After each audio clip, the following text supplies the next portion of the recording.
Welcome to America's Day at the Races. A little bit cloudy here at Aqueduct Racetrack here in South Ozone Park, where we've got the final 3 races to bring you from Aqueduct. The track is fast.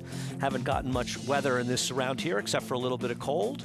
Track is also fast at our second destination. And of course, that'll be Oaklawn Park down in Hot Springs, Arkansas. Lafitte Pincay the third, as well as Megan Burgess, will be bringing the action from down there. I'm joined by Maggie Wolfendale and Richard Migliori here at Aqueduct, Andy Serling, and it's nice to be here with you again. 2 days in a row for us. 2 days in a row. This might be kind of some kind of record here. I think there's something going on. But listen, we've got nice weather. I mean, it's cold, but there's hardly any wind out of there at all. I came in this morning, and I always look at the flag here to see which way the wind's blowing, kind of, incorporate that into my handicapping. Flag was absolutely drooped. It was no direction at all. Yeah, I'm trying to figure out, because I do the track trends and I get the wind every day, and they had the wind listed pretty much the same as yesterday, and I think it's about 20 degrees less wind, 20 miles per hour less wind today. Oh, no, I mean, the flag was absolutely not moving. Usually off of Jamaica Bay, you have some kind of movement. Yeah, and you can see it right now. It's actually very calm out there, so a nicer day and a little less tough on the horses as well as the riders on today's card. 3 races left on today's card, the late pick 3. Somewhat of a contentious, I think, 6th race coming up, the favorite right now, the number 5, Burning Hunk of Love. And we've got the last 6 races at Oaklawn Park, which comprise the Dollar Classic 6. They're one of the early pick 6s in racing, as well as the Coach Stakes in honor of the late, great Wayne Lukas. Want to remind people, no better place to play the races than through Naira Bets. If you're not a member, head on over to nairabets.com. Use the promo code BONUS200, and we'll match the $200 of your initial deposit. Play through Naira Bets. Bet any track, anywhere, anytime through Naira Bets. The third member of our team is down in the paddock, where it's not as nice as it is up here, but a little better than yesterday, Maggie Wolfendale. Yeah, no hat today for me, which I might be regretting, but it is a typical winter day here in New York. And you know how that sometimes translates to the racetrack is that it's a little easier on, I feel like, the speed horses, the horses who are up front, just because the kickback isn't quite the same in the winter as it is in the summer. In the summer, it kind of feels like a spritz. In the winter, it burns, it stings, and I'm sure Richie can expound on that a little bit more. But with number 5, Burning Hunk of Love, he is the speed here as he does come off of the claim here for Horacio de Paz. And furthermore, he has some go-back races to lean upon here. There is some back class when it comes to Burning Hunk of Love. And looking at him here in the paddock, he's the typical guy I usually see, a horse that is your true out-and-out sprinter type that carries his weight particularly well. This is kind of what I always see from him. So all things good here, and he does hold that pace advantage over his foes, especially with aggressive riding. Jamie Rodriguez in the irons. A horse that is also coming in first off the claim is number 3, Stewie in here. And Stewie kind of is who he is. He doesn't have the back class to lean upon like your favorite, but I thought last time he was against the track as he was trying to drop in class to get the win to this level, and it was a day where inside was just golden, and Looms boldly bolted out to the lead and controlled from start to finish, where Stewie was on that 3 to 4 wide hunt throughout. Looking at him here in the paddock, I actually like what I'm seeing from him. Not that I haven't in the past, but I just like the way he walked in. He was really nicely on the bridle, kind of touting himself overall. And while he is sporting a new haircut, he has been clipped, he still possesses that shine and that sheen to his coat that sometimes wanes during the winter time. And he also comes in here with a pretty quick workout as well. Best of 37 at the Belmont training track, going 47-2. So we'll see, can he lay just off of your favorite in here and be able to pounce on him late? I'm not banking on it, Andy. Yeah, he is interesting horse, Stewie, because he really is best on the front end, but I agree with Maggie, Rich, that he was really against the track in his last start. I think for that reason, you might want to give another look. I guess the real question, though, in this race is the current co-favorite, the 5, Burning Hunk of Love, who, also agreeing with Maggie, looks like clear speed on paper. winning on a sloppy sealed track last time. Much as I respect Horacio de Paz, numbers off the claim aren't that spectacular, and I just don't totally trust this horse, but he is the speed. You know, my first impression looking at this horse, and he's got good races on a fast track, so maybe I'm making more of it. It does seem like more recently his best races came when it was wet. Yeah, I am a little bit circumspect of him and pick the other 2 to 1 shot, Tiz Marcus, but I think that both the outside brew pub who doesn't like to win, I think he'll benefit from a cutback a little bit, and the 3 Stewie are possible alternative horses to him in this race. You know, I have a little bit of a hard time this year, Andy, and just to get your opinion. Finger Lakes form, you know, how it translates to the NYRA circuit. The way I look at it is I want the horse to have at least run well or comparable Previous. at NYRA. Otherwise, it feels like horses improve there. Don't lose Cruz going out for Raylu Gutierrez and Anthony Ferraro will turn now the 3 Stewie going out for us. And if he has... Yeah, it should be sitting right in behind the pace, a horse that could work out a good trip if he's good enough. The favorite with Jamie Rodriguez, Burning Hunk of Love. Yeah, it makes sense from the point that I do think he is the horse that will be in front. Christopher Elliott riding Tiz Market for Orlando Noda. Well, that race 3 back would just destroy this field.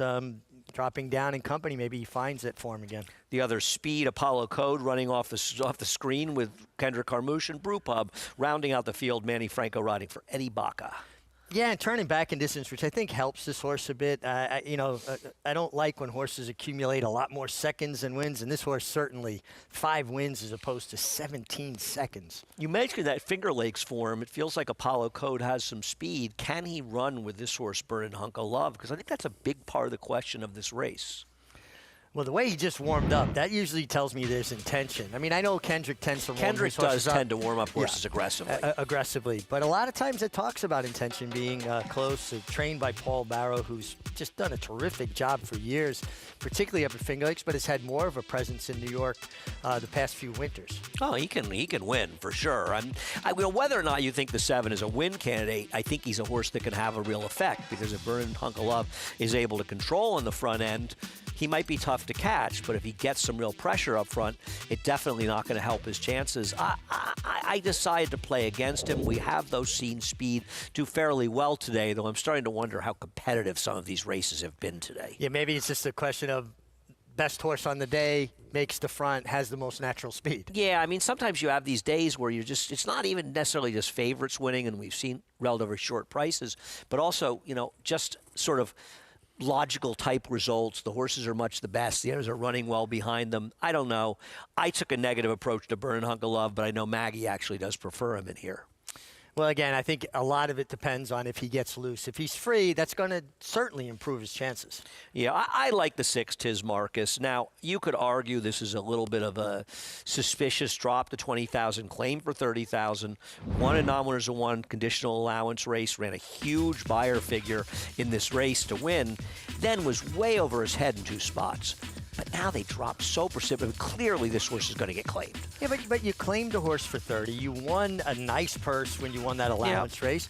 If you win here and he gets claimed, you're well out in front of what you claimed him for. I agree with that, but I also just don't love these kind of drop downs, especially at short price. And I say this having picked him. I don't have a problem betting him at 3 to 1. I could play him at 3 to 1. I think he's found the right field. We'll see what happens as we get more from Maggie. And let me tell you guys, they were lined up taking a look at this field as claim prospects. And we'll start with Tiz Marcus here, trackside. A horse who, we see abbreviated the post parades. He never got out of a jog. I like to see these horses gallop off. They're not getting much time to warm up. I can even say that about my off-track thoroughbred. In the cold, and you get on him and you ask him to do something, he's all sucked up across his back. He needs to loosen those muscles. And yesterday, I free lunged him for about 10 minutes, and he was so much better. So while he looks healthy and well turned out, I just don't like the warm-up. Whereas number 7, Apollo Code, he got an excellent warm-up from Kendrick Carmouche. And I always respect whatever Paul Barrow sends out because the horsemanship shows through when his horses are led over here to the paddock. Guys. Thanks a lot, Maggie. Where are you going in this race, Richie? Well, I did land on the 7, Apollo Code. He has run well in this jurisdiction as well as Florida before kind of finding his home at Finger Lakes. And I'm just taking a little bit of a stab at a big price because I was enamored with nobody else. Yeah, I can kind of understand that. I'm going to try the 3. I'm going to try to beat the 5, but so far my ideas of beating these horses has been working. Let's get the call from Chris Griffin.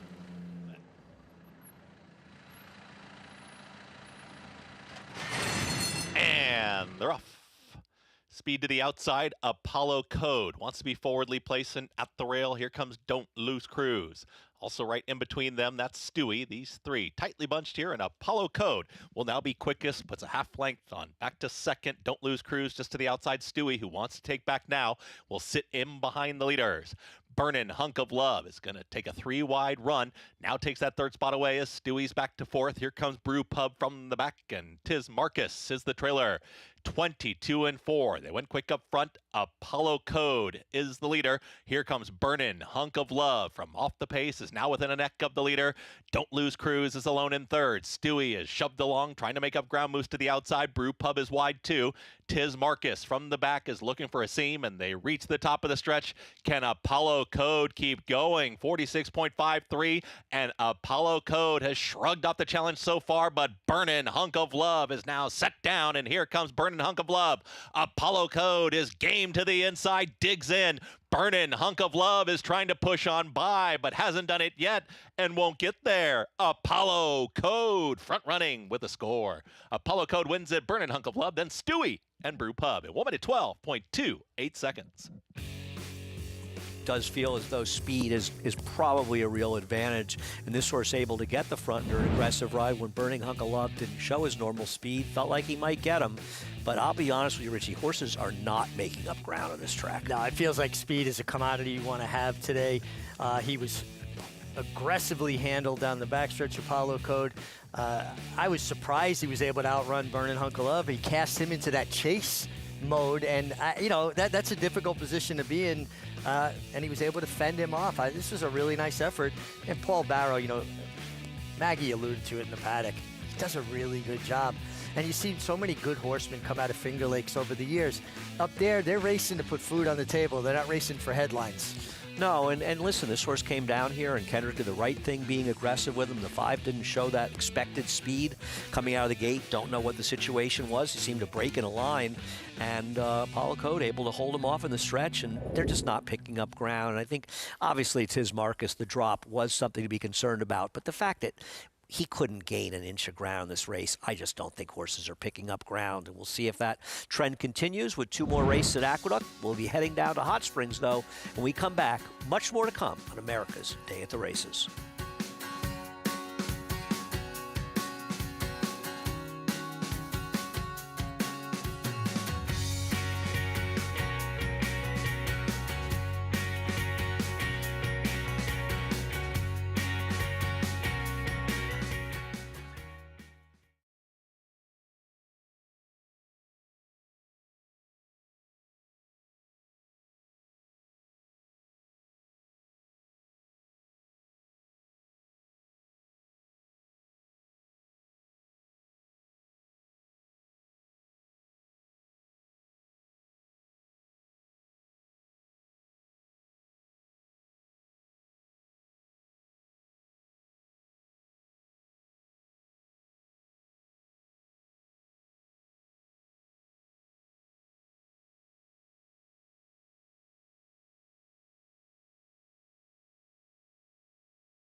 Welcome back to America's Day at the Races, brought to you in part by America's Best Racing.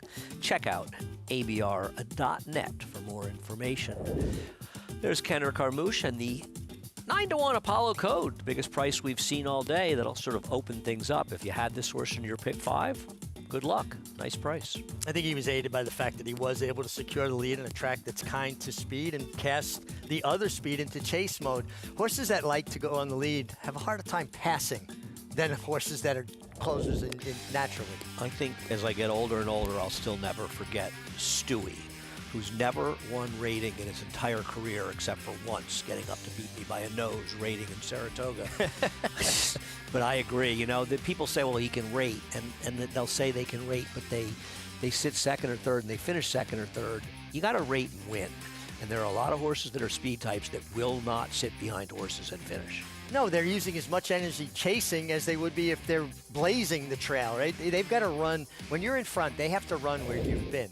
And as long as you're giving a horse an opportunity to get a breather at different, increments of the race, Apollo Code at $20, and I landed there more, Andy, because I just wasn't crazy about anybody else. Yeah, and I think your point about what you've made for years and years, which I agree with, not just getting your position going forward, which I think is brilliant in its simplicity, but also, using your speed as a weapon, making other horses play your game while you're playing your game. Yeah, if your horse is naturally faster than other horses, I'll never understand the thought process of allowing a closer to be closer to you, to be on top of you. In essence, your strategy becomes, I'm going to out-close the closer. I'm going to be out-kick the kicker. I'm not waiting on Dave Waddle. I'm putting separation. No, I think back to your winning ride and one of the stakes, maybe it was the Joe Hirsch or the Man of War in the fall for Kieran McLaughlin, where you had a horse that didn't really want the 1 3/8, but you opened up on the field around the turn to Belmont, and you made him come catch you, and they just couldn't quite get there. It was a brilliant ride. Well, thank you. I appreciate that. I'm trying to remember the horse's wasn't Trademark, name. Was it? No, Trademark ran shorter, but he was a nice horse. And Lunar Sovereign, maybe? Lunar Sovereign, thank you. I rode the horse, and I don't remember. That's how many times I got hit in the Kieran head. and Darley, actually, I think, before they used Godolphin Silks. I went in with the idea that if I could win the race by the 8th pole. I knew I'd be on fumes late, but I put enough separation that they couldn't get there. We got to go to the other people on the show. For some reason, I don't know. I don't know why anybody. I mean, I understand they want to hear Meg. I don't know why they want to hear that guy next to her, but go ahead. Take it away. Lafitte. It's story time with Uncle Richie. Nothing is better on this exciting weekend of thoroughbred racing, and it's a sentimental day of thoroughbred racing. As mentioned, the inaugural running of the coach here at Oaklawn Park. We'll get to that very shortly, but first, the America's Best Racing's Race of the Week. Tomorrow with 3-year-olds in the 19th running of the Smarty Jones. 21 Kentucky Derby points available, 10 to the winner. Mile and a 16th. There's the field. Upstart Promising Sophomores, number 5 Rancho Santa Fe. 5-2 morning line favorite. It was 13 years ago, a colt by the name of Will Take Charge won the Smarty Jones. Eventual 3-year-old champion, trained by Dwayne Lucas, legendary trainer who passed in June. Megan, later this afternoon, we will honor his legacy, the coach. What a mark he has left in a hole here at Oaklawn Park, as we miss him each and every day. I know the horsemen do. It surely feels as if something is missing. It's hard for me not to see him on the pony every morning, as I haven't gotten to spend time with him at Oaklawn, but did in Kentucky, and man, what a legend he was. And I know whoever takes that victory in today's stakes race is really going to feel the emotional gravity of it, being able to do so in honor of him. It'll mean a lot. Not just another stakes race. This one will feel different as we look at the field for the inaugural running of the coach. Nearly turned 4-year-olds who've never won a stakes race other than state bred, number 4. Tap into this 8-5 morning line favorite, another contender of first division, breaking from the inside. This was opening day following a 6-month break. The Indiana bred first division, Megan, comes back running. Yet another fantastic Indiana bred there for the Kenny McPeak bar to have to Corningstone. Actually, a fantastic effort off of the bench here back on opening day, where he put forth a very solid performance coming off of things. Had a quick pace, though, in front of him that day, and gets back to some of his better speed figures and being able to do that off the bench, I'm hoping to see him improve, but always in the back of your mind, you wonder, the track was playing very quickly that weekend, and how is that figure going to hold and continue to progress as he does dip back into stakes waters? And has to deal with the likes of, tap into this, his last victory. This is 2 starts back, early October at Keeneland. The gray by Tappet. He's going to surge late, but this is another win in a one-turn race, Megan. Exactly, and he's going to have to, of course, get that 2-turn route of ground, and he's a quirky individual who's had gate problems in the past. As he comes from off of it, he's a closer and often gives himself work to do. This is a smaller, compact field, so I'm hoping he can put himself into the race and not get too much separation. As we saw at a compact field yesterday, it's certainly not the kind of trip that works out here at Oaklawn Park. Can he thrive? Can he be at his best at this 2-turn mile in a 16th? He's one of those Tappet horses that I wonder if he puts it all together mentally to finish. You see his pedigree, and you think of him physically as a horse that would be able to achieve it, but mentally, is he going to be able to put it together is my question. That's coming up later on. First running of the coach, and part of this Class 6 Pick 6 sequence about to get underway. Live look, horses on the track, $50,000 allowance optional claimer. 3-year-old fillies, you're looking at ISO Lucky. First time in open company, win in against Iowa breds, a big price up there. Looking mighty fine, number 2, Joel Rosario takes over. Tracking Stalker as far as the pace is concerned and speeds in this group, but she does have some tactical ability. Big scratch, favorites out, Nickel and Dime, then Magic Seeker. They're sprinting last time out at Churchill, but her 2-back efforts, if she could improve on that, she's interesting. Vino Ronnie, number 6, 3 races in Iowa, idle since August. Class test, slow figures, and had speed, but will be pressured in this group. Long shots side by side, then kitten gloves, typically involved early. Had a sharp breeze here on the 23rd, 47-3, looks ready. What's up, dog? 3 Kentucky races, Oaklawn debut. Tracks just off the pace, and one that is a logical spot for her right back here. Tis in sight, odds-on favorite, 4-5. Christian Torres, 299 career wins at Oaklawn. Looking for 300 here, and the Mark Cassie barn seems pretty unstoppable at this point. You're not kidding. Wrong shoes, 44-1 maiden winner at Keeneland in October. Has to get faster to compete with this group. G Rocks, Ramon Vasquez, 3 victories yesterday. Gets back to the fast track after an 11-length romp against Weaker last time out. 3-year-old fillies in the 5th. The Class 6 starts here. Oaklawn's Pick 6, Megan, unlocking this sequence. Let's see the keys. What'd you come up with?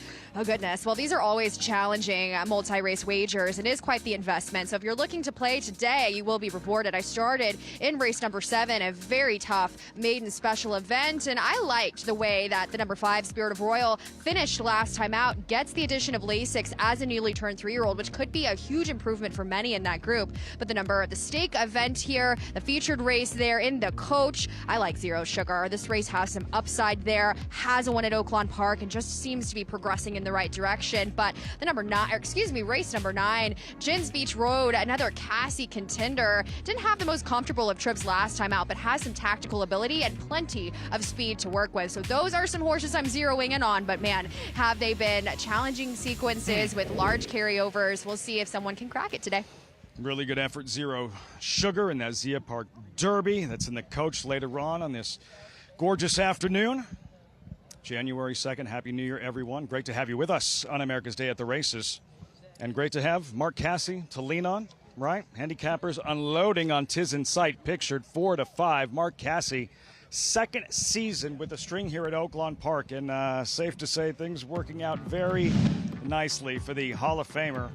2 Hall of Fames, Mark Cassie, right there among the leading trainers and winning with about half his starters. Tis in Sight with Christian Torres. This was his last win, 2 starts back at Keeneland. Gosh, and surpassing his career record earnings there for the barn and Mark Cassie. And Tis in Sight comes off the bench since that effort back in October. We see her nearly getting it done there at Keeneland, but she is the filly to beat in this field. She scratched actually out of a field there running back in November at Churchill. It was a vet scratch, so it's nice to see her be able to come back. They gave her some more time, and she just has the edge on this group. But as far as that other than allowance try, it was a solid field of stakes types. She was bumped a bit at the start and was 5 wide in the stretch, and then just got tired, not really saving any kind of ground that day. But I mean, that race that we just saw, she was behind Schuylerville winner King Solver, so very much some class there, and seems to have the class edge on this group as well.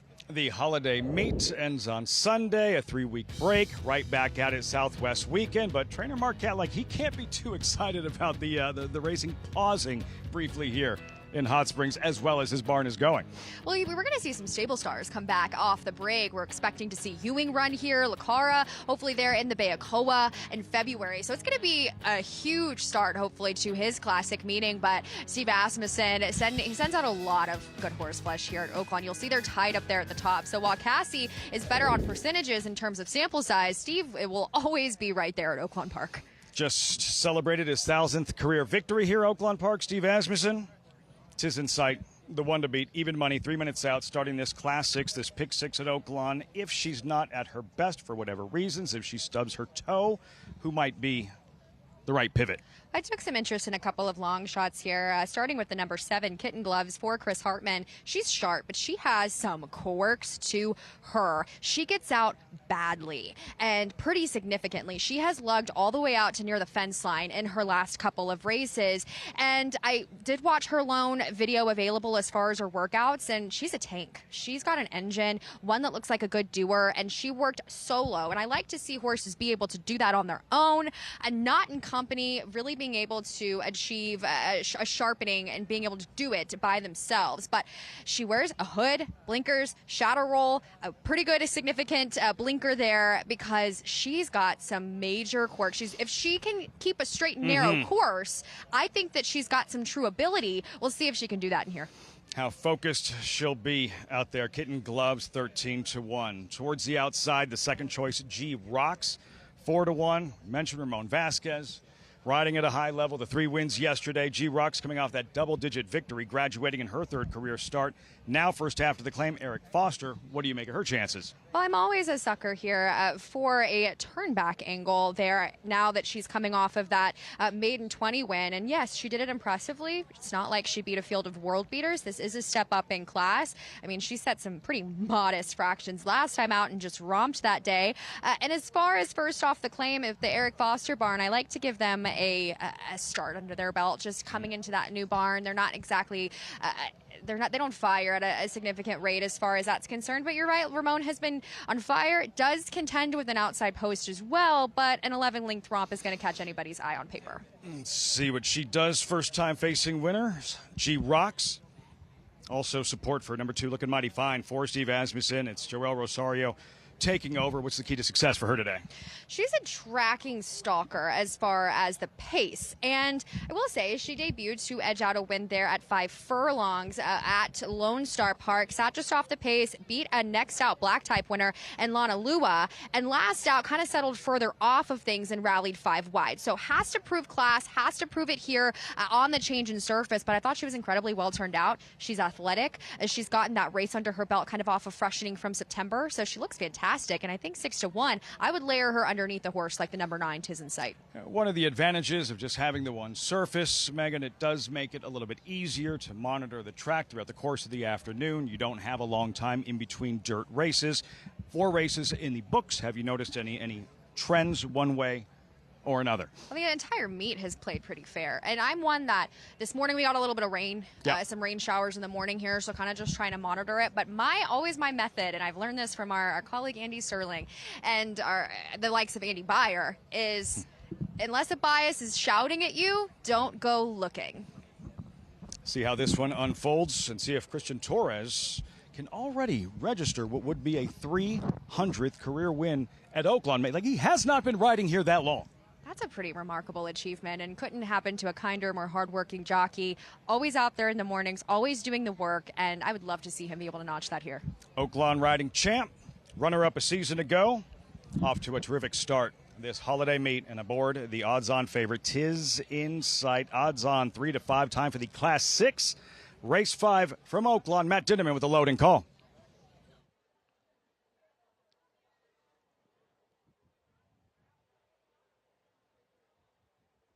Vino Ronnie coming up. G Rocks to the outside. We're ready to go.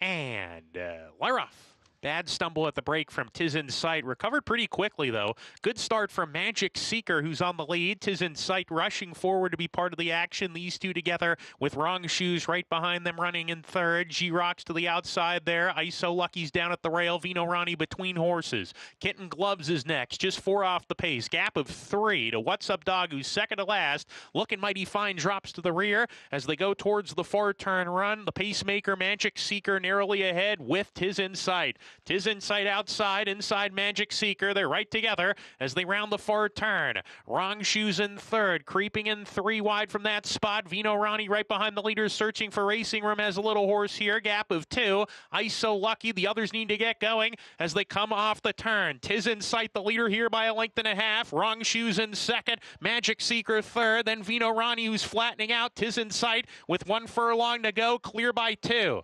Wrong Shoes second. Magic Seeker third. What's Up Dog fourth, trying to run on for a minor slice. Tiz Insight 16th to go. 3-length lead. Mark Cassie getting to the winner's circle. We've seen this before. We've seen this plenty of times this meet. Tiz Insight an easy winner too. What's Up Dog was second. Magic Seeker third. Wrong Shoes fourth.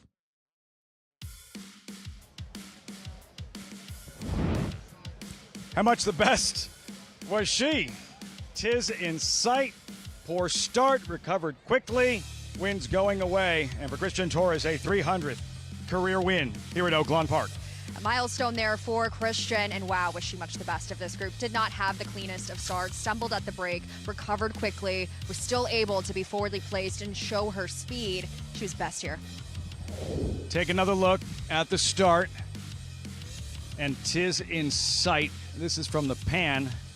Oh, wow. A stumble She went there, almost and down yet to the her knees. athleticism to recover that quickly. That was an incredible way to recover as we take a look at the drone footage overhead, which I always kind of like to see how far are they spotted as far as the links, and she managed to really just jump right back up into herself and can continue forward, and that just speaks to her class and how much the best she was, being able to still get in that position going forward. She wound up actually with her nose poked in front there where she figured to be anyways, and in the end, the way where the handicappers thought she would be, under the wire with the crop uncocked. Christian Torres, Tiz Insight, 9.84.10 to kick off this Class 6 at Oaklawn Park.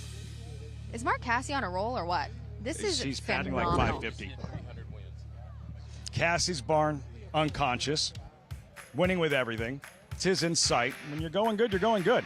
Pokes her nose in front here. Torres gives her cue, and she'll dart away. I think she would have won by maybe 3 or 4 or 5 if she was able to really bust out of the gate. As she's never really been a horse that has had gate problems, but no issues for her today, and much the best. Congratulations to Christian Torres. Again, Andy Migg hasn't been riding here that long, and already 300 career wins at Oaklawn Park for that man right there, Christian Torres. If you think I'm taking the bait on that one, Lafitte, you're wrong.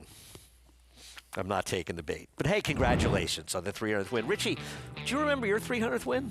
It's probably during your apprenticeship. I honestly don't. I have no idea. I couldn't tell you who my 2000th win was. Richie has 1 win at Oaklawn. In case anybody cares, let's head down to Maggie. As we'll check in with a horse trained by Todd Pletcher, that's not your favorite in here. And while I think Waveless is the horse to beat, as she sits there at 2-1, up there, double-digit odds, 15-1 it to be exact. Is number 2 in here, Danzit, as she was favorite last time, but boy, oh boy, was she bad going the 9 furlongs. And she was with the racetrack, and she just stopped. Now, she is bred to go longer, being that full sister to Tappet Trice, and Todd Pletcher does not have good stats with this kind of move. Route to sprint on the dirt, blinkers going on, 0 for 8. I know, a smaller sample size. But when you stand here and look at her, she's definitely not built like Tappet Trice whatsoever. She looks nothing like him. She is a small, compact chestnut filly. Obviously, that's a big difference too. But she's also a little bit more reserved. Every time I'd seen her, and granted, it's freezing cold out here, but in other times, she's been washier. She's gotten washy over at the holding barn. It's not the case today. She actually seems a little bit more calm, which I always take as a positive sign. She's a big price today, and it does feel like Todd's searching for what the heck do I do with her. But at least physically, Andy, she fits the bill in turning back today. I'm not sure, though, today is a great day to be turning back, however, and I'm the king of turnbacks, the way Speed's been holding. And I think it'll be interesting to see what happens in this race, though. The horse who projects to be the Speed is the current favorite. A long shot, the one, Adelise's Smile with Christopher Elliott. Has Speed routing. That doesn't really translate to Speed sprinting, so it makes it tough. Dan's, it's a huge price if you want to cut back. This one, Eric Cancel for Todd Pletcher. Big cutback, adding blinkers. Big price on Practical Love of 12-1. Sahin Savachi riding for Billy Mott. I think that's too big a price, but should be close, at least right up in behind the pace. Romantic Dinner, currently the second choice for Rick Dutrow and Flavian Pratt. Yeah, turned back last time to 6.5. Maybe be a little sharper today. I like this one, Sarir, but she doesn't seem to like to win. Goes out for Linda Rice. Yeah, 1 win, 3 seconds. Jose Lezcano riding in really good form. Lucille Ball, I know you big Lucille Ball fan, comes off a long layoff for Chris Englehart, and the 7 Wild Mama going out for Mark Hennig and Raylu.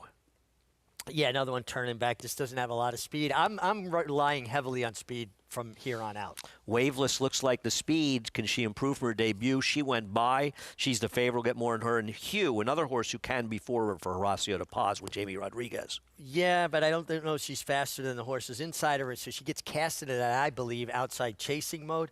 I will say this, Waveless, your favorite, who's we're watching on the screen warm up, she was also very game on debut. 7/8 of a mile, tough debut distance. Was hooked hard and fought off that challenge. You like to see that kind of grit, determination. You can tell a horse's ability. You don't know if they have the heart to match it. She showed a lot on debut.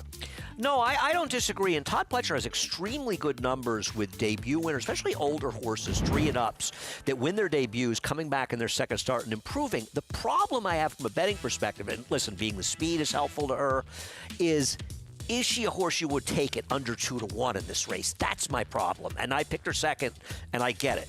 Would you agree that one of the toughest jumps for a horse is to go from maiden races to against winners? That's why I look at that stat a lot, because it's very hard for them to come back and run as well, even.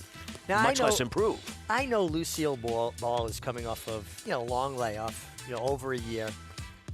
But, boy, she was impressive on debut. And how about that gate work at Belmont? Now, it's a fast work. You got to take those gate works at Belmont with a little bit of grain of salt because it's a funny pole to time. They seem to be a little faster than normal. But she comes in here with that 59 and change out of the gate. That tells me she's sharp. I agree, though. I think Maggie has some reasons why you may want to be a little bit circumspect about her chances as we head back to her. Yeah, and that reason to be a little suspect is just what she's had to go through to get back to the races. As it was reported by Dave Gretting in the Daily Racing Form, she has undergone 2 knee surgeries, so having doubly setbacks. But she's back here, and I really can't fault her physically because, as Mig said, that workout indicating her sharpness, well, she's showing that here pre-race as she has been on the muscle, very aggressive since the moment she stepped foot in the paddock. It spilled over here to the racetrack as well. And considering she's been away from the races for 14 months, she looks exceptionally fit given those circumstances. And Chris Englehart is a trainer whose horses do tend to carry some excess weight. So I always find it's a positive when horses from outfits like his actually look as tucked up as Lucille Ball does today. Now, moving on to a horse that I don't get, and I know a lot of the money coming in is for connections. Rick Dutrow and Flavian Pratt teaming up here with number 4, Romantic Dancer. But while she's run fast races 2 and 3 back, I question those fields, and I really question the field that she was in last time, too, where she didn't do as much running. She was a little bit girthy in the paddock, kind of has that long drab coat on her. She's one that's going to beat me. But a horse that's a huge price up there that I think is finally getting to do what she wants is number 7, Wild Mama. Maybe a little mismanaged, but she won her debut sprinting, going 6 furlongs. She looks exceptionally well, incredibly strong, third off the bench now. Look for her to outrun her odds. Andy? All right, Maggie, thank you very much. Richie, where are you going in this race? I wound up on Lucille Ball despite the layoff. I just was impressed with her debut win, and that gate work leads me to believe that she's going to be forward and sharp here. What do you think the chances are that if Jonathan was on the show, he would know who Lucille Ball is? Because I'm really regretting he's not here today. They're a little young for that. Lucille Ball. She's a legend. You kidding me? Let's get the call from Chris Griffin. Romantic Dancer. Waveless.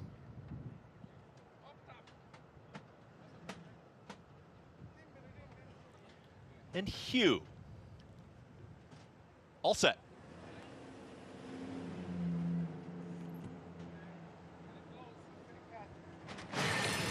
And they're off. Hugh to the outside has early speed, and Sarir is in between horses right there too, joined by Lucille Ball.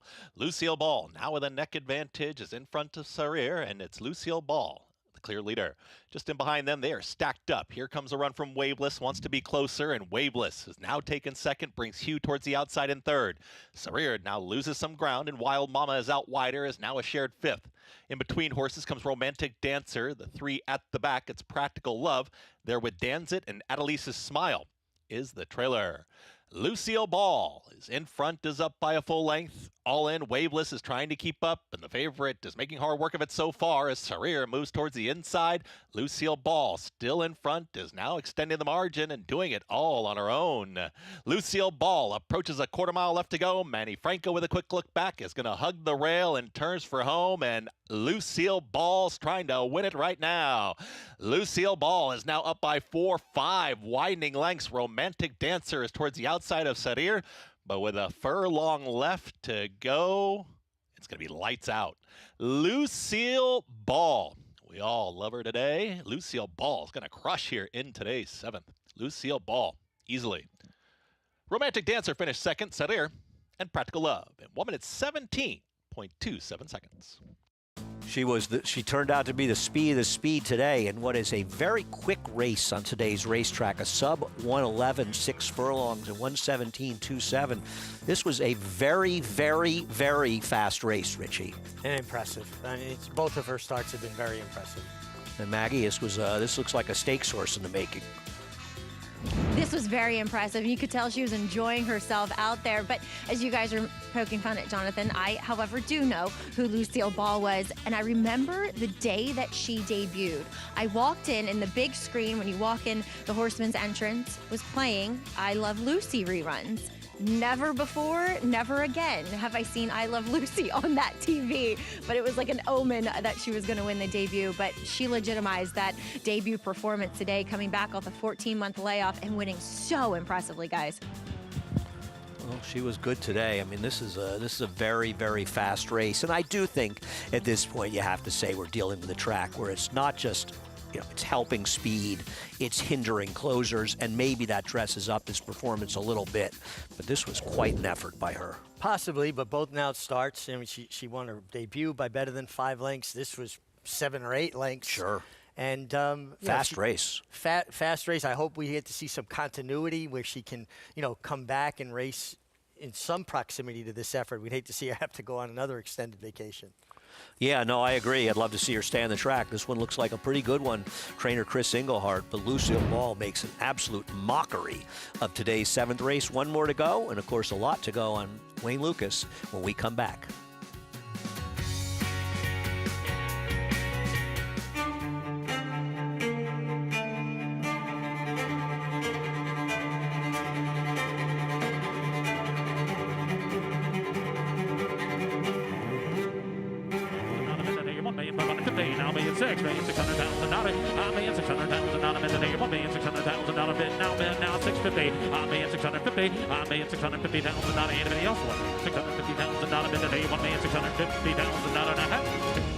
$1,600,000, thank you. You bet with Naira Bets. Bet any track, anywhere, anytime. Download the Naira Bets app to play today and get a $200 deposit bonus. Watch live horse racing. Get expert picks. Boost your bankroll with weekly promotions and hone your handicapping skills with exclusive tips and tutorials. Download the Naira Bets app now. Sign up now to claim your $200 deposit match bonus. You bet with Naira Bets. Say hi to our new stallion, Highland Falls. From his winning debut to that spectacular Jockey Club Gold Cup. It is Highland Falls. He wins another one, this time the Jockey Club Gold Cup. Even his buyer was high. The race his sire made his own by a widening 4 lengths. A host of Grade 1 winners far behind. High and goodbye.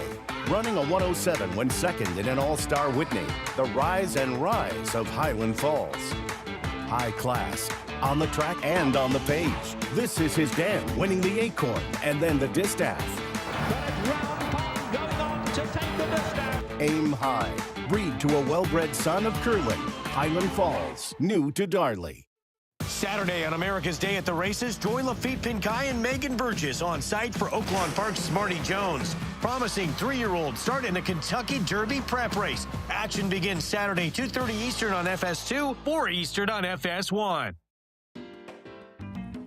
Welcome back to America's Day at the Races, brought to you in part by Claiborne Farm. 100 years of doing the usual, unusually well. Well, we saw a very dominant performance today. I would say clearly the performance of the day. Racetrack in her favor or not, this was an exceptional effort by Lucille Ball. Her first race in just 14 months. Well, obviously she won on debut, comes right up that extended layup, gets it done. Yeah, good-looking filly here, and she's got a lot of size and scope for a filly that has that much natural speed. You really hope these horses can stand the track, and sometimes it's the really fast sprinters. They're the ones that have, a lot of trouble staying the grounds, because this was a big performance. Even if you sort of downgrade a little, you say, well, the track helped her a little bit. Though I wonder if the track's helping speed or if it's hindering closers. I don't care. This was a very fast race. Very fast on this race. track.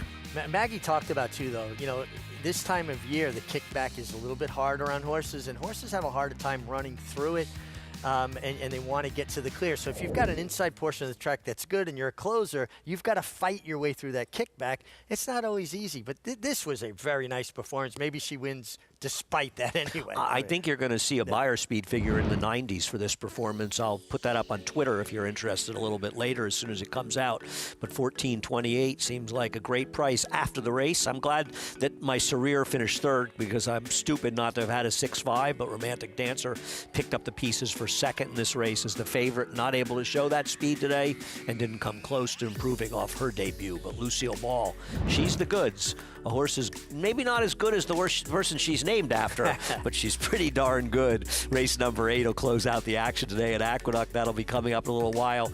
Pay no attention to that board, obviously. Twirling Lulu, who's not 4 to 5. I have no idea where those odds are coming from. There we go.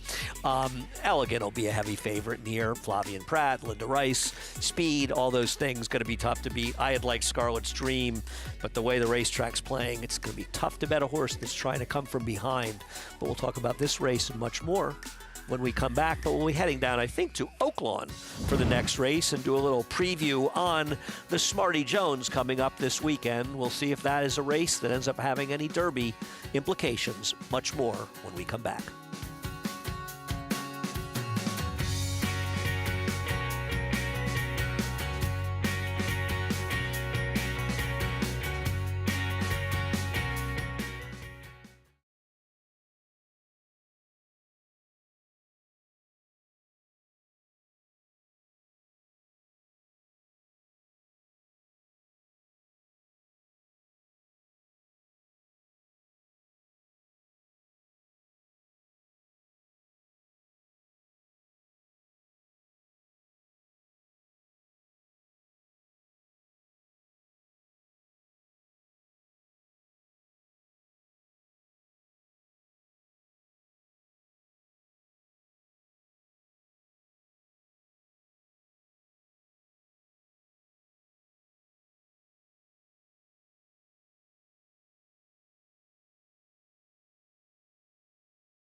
Great to have you with us on Fox Sports 1. America's Day at the Races, brought to you in part by Naira Bets. Bet any track, anywhere, anytime. Visit nairabets.com for details. The stroll from your hotel room, down the elevator, by the food court, through the casino, play a hand or two on the way to work. And just like that, a couple of doors swing open, and you're in the paddock here at Oaklawn Park. It's the best. And How cool is that? Some good truffle fries last night. Not bad, Take care of us here. Not bad, right? We love it at Oaklawn. That paddock right there. Horses just exiting these 3-year-old fillies. $50,000 maiden claimers, 6 furlong sprint. Started the late pick 5. Started the late pick 5. If for some reason you didn't have an overwhelming favorite to start the pick 6, you get another chance. Maiden claimer, so lots of opportunity in this race. Yesterday's Class 6 started chalky. The late pick 5, we had the bomb with Walter de la Cruz on a near $60 horse. We'll see if we have that kind of chaos here, or if the chalk prevails. Currently at 2-1, number 6, Tismatic. Post Parade, Corda, Phil Webb's first-time starter. The barn 0 for the last past 5 years with first-time starters. Up there at a big price. Diamond in the Rough, 4th start, 2nd dirt sprint. Getting warm, very sharp in the paddock. Big horse, perhaps just a starting point in terms of distance. Mischievous Bev, 21-1 outsider. Another class dropper, Lasix added and could improve. 5 is out. Aforementioned favorite, Tismatic, claimed from Will Walden by Randy Morse. Crossed the wire first on debut, disqualified, still looking to redeem off of that effort. Senorita Perdida, co-owned by 4-time Super Bowl champion Terry Bradshaw. And Kenny McPeak off to a great, strong beginning here at Oaklawn Park. Rift, much softer company today. Short, compact sprinter, looks to be in the right spot. Private Speaker, number 9, Minnesota bred, 2 runs at Canterbury. Well back against those Minnesota breds, will have to take a significant step up. Lonely Woman, Curtis Green's debuting filly. And a first-time starter that I wasn't overwhelmed with in the mornings in her works, but she's very athletic in her physical. Miss Ida B, overmatched in her debut. Drops in class and comes off the layoff from October. It gets the bug here. The 3-year-old fillies, sprinting 6 furlongs, 6 race of 10. Started the late pick 5 here at Oaklawn Park. And circling back to Terry Bradshaw's Senorita Perdida, trained by Kenny McPeak, all set for her career debut. And by the first-time starter is mentioned by Promises Fulfilled, who has some solid numbers in the debut. I thought she had some leg to her. This, again, could be just a starting point in terms of her. She's got a nice frame, moving beautifully on track, and one that, while the dam is winless in 3 tries sprinting, the second dam was grade 2 place routing. So back to my sentiment is just as far as her physically, but I thought she was athletic. She's been working at the fairgrounds. She was shipped up for this start here at Oaklawn Park, so she's going to have to prove it to the surface, but she is a filly that gets Lasix on debut, and I'm eager to see how she fares on debut. It's always interesting, especially when they're in for a tag for their first time. Live on the board, 3-1, Senorita Perdida, trained by Kenny McPeak, as is this highly regarded 3-year-old named Universe. Running in tomorrow's Smarty Jones, last seen chasing further ado in the Kentucky Jockey Club. Universe, the only 3-year-old in the Smarty Jones who has accrued points towards the Kentucky Derby. He's got the class edge on this group for sure, and I thought this was a sneaky good performance. Not sneaky good. I thought it was a solid effort. He was never catching further ado, but when you see that he's one that I find wants to be a bit more forwardly placed, he was coming from well off of it, a bit quirkier, and gets to the rail, and he was really finishing strong. He's always been a horse that Kenny has been fond of. I remember him being fond of this horse in Saratoga before he debuted, and at a tough field in a big way. I'm excited to see him get to this group, which is wide open. Really solid group of upstart 3-year-olds in tomorrow's Smarty Jones. You'll see it right here on America's Day at the Races. For trainer Kenny McPeak, seeking a second win in the Smarty Jones. He struck with Dak Attack in 2022. And Mystic Dan, who did run in the Smarty Jones in 24, finished 5th before capturing the Southwest Stakes and eventually the Run for the Roses. The Gazaways will be here on deck tomorrow for Universe, as they also co-own him. So it'll be excited to catch up with, of course, the co-owners, Brent and Sherilyn Gazaway, tomorrow. Eager to see them. But I'm also pretty eager to see this first start. Just looking at her, she's one that's kind of just been continuing to catch my eye. 3-1. Senorita Perdida, Tismatic at 2-1. Key to success for her today on the cutback in distance route to sprint angle for her. Yeah, and one that Crossed the wire in first, as mentioned, against a much tougher $150,000 tag, the number 6 Tismatic, then dropped in for 50 after tiring 2 back. And I will say, Randy Morris has just won for his last 43, first off the claim in the past 5 years. So one that to me is vulnerable as the favorite. She's also got some size and scope to her. So I wonder if routing is more her gig. She's quite a big filly, and she was sharp. She makes sense on paper, but I have my doubts. 2-1 favorite. Tismatic. Number 2, Diamond in the Rough. And the 3 starts, but just the 1 dirt sprint. And now the big class drop for her with Tyler Bacon aboard. Blinkers come on to aid what appears to be an unfocused filly who hasn't been, and you'll see her right there on camera, she's kind of tossing her head a bit by the pony, hasn't really been finishing her races, but gets the added Lasix for the first time as these newly turned 3-year-olds are able to do so, which to me is going to be key, seeing how horses throughout this card continue to respond off of that. But as far as she's concerned, she has had some slower figures. She's well beaten in her lone dirt try last time out, which wasn't a great group, so she's certainly going to have to take a step forward. Diamond in the Rough, Tyler Bacon aboard. Circling back to the favorite in Tismatic, and sometimes the numbers lie. Sometimes the statistics can lead you in the right direction. And in this case, for trainer Randy Morse, statistically, first after the claim hasn't necessarily been a maneuver he's done a lot of winning with. She looks great. She's one that I would still include because she does have an edge on this group. She's dropping in for the $50,000 tag. Technically, she has won a race and crossed the wire in front. So she does have the edge. There's no doubts about it that she could win this race. I just have my doubts of her, and especially when you have horses that are continuing to prove. You have to calculate these maiden races and handicap in mind that horses are going to take steps forward. Diamond in the Rough. 7-2. We're talking about Tismatic. First after the claim, Randy Morse the favorite. Another look at Corda. Lonely Woman, the debuting filly for Steve Asmussen. Bred for precocity by Daredevil. Joel Rosario climbs aboard. The second dam was also a precocious winner, grade 3 place sprinting on the dirt. This is the first foal out of the mare and a stout, well-muscled filly. But as far as the works, I wasn't overly enthused by her. She's a bit keen back on December the 20th. She lost some momentum around the turn, and the mate galloped out in front of her. So I find she's still one that's figuring things out, but she was athletic, and she's well prepared by a Hall of Fame conditioner. Time for the late pick 5 at Oaklawn Park. 3-year-old fillies. Who's ready to graduate? 2-1, Tismatic with Preakness winning jockey Jamie Torres aboard. Matt Ditterman with the load and call. Race 6, Oaklawn, live on FS1. Diamond in the Rough. Here's Private Speaker, post position 9. Mischievous Bev, post 4. Tismatic, the gray, coming up. Lonely Woman.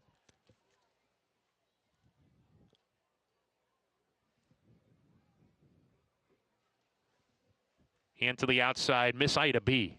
rounds out the field. Working with Miss Ida B.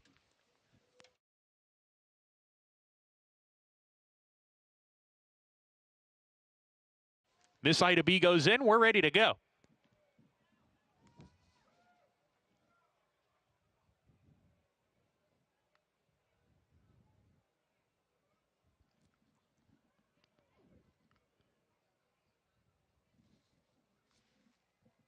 Looks like they're straightening out Private Speaker in post position number 9. She was moving around in there. Start of the late pick 5 here, ladies and gentlemen. Private Speaker back in. We're ready. And Larough.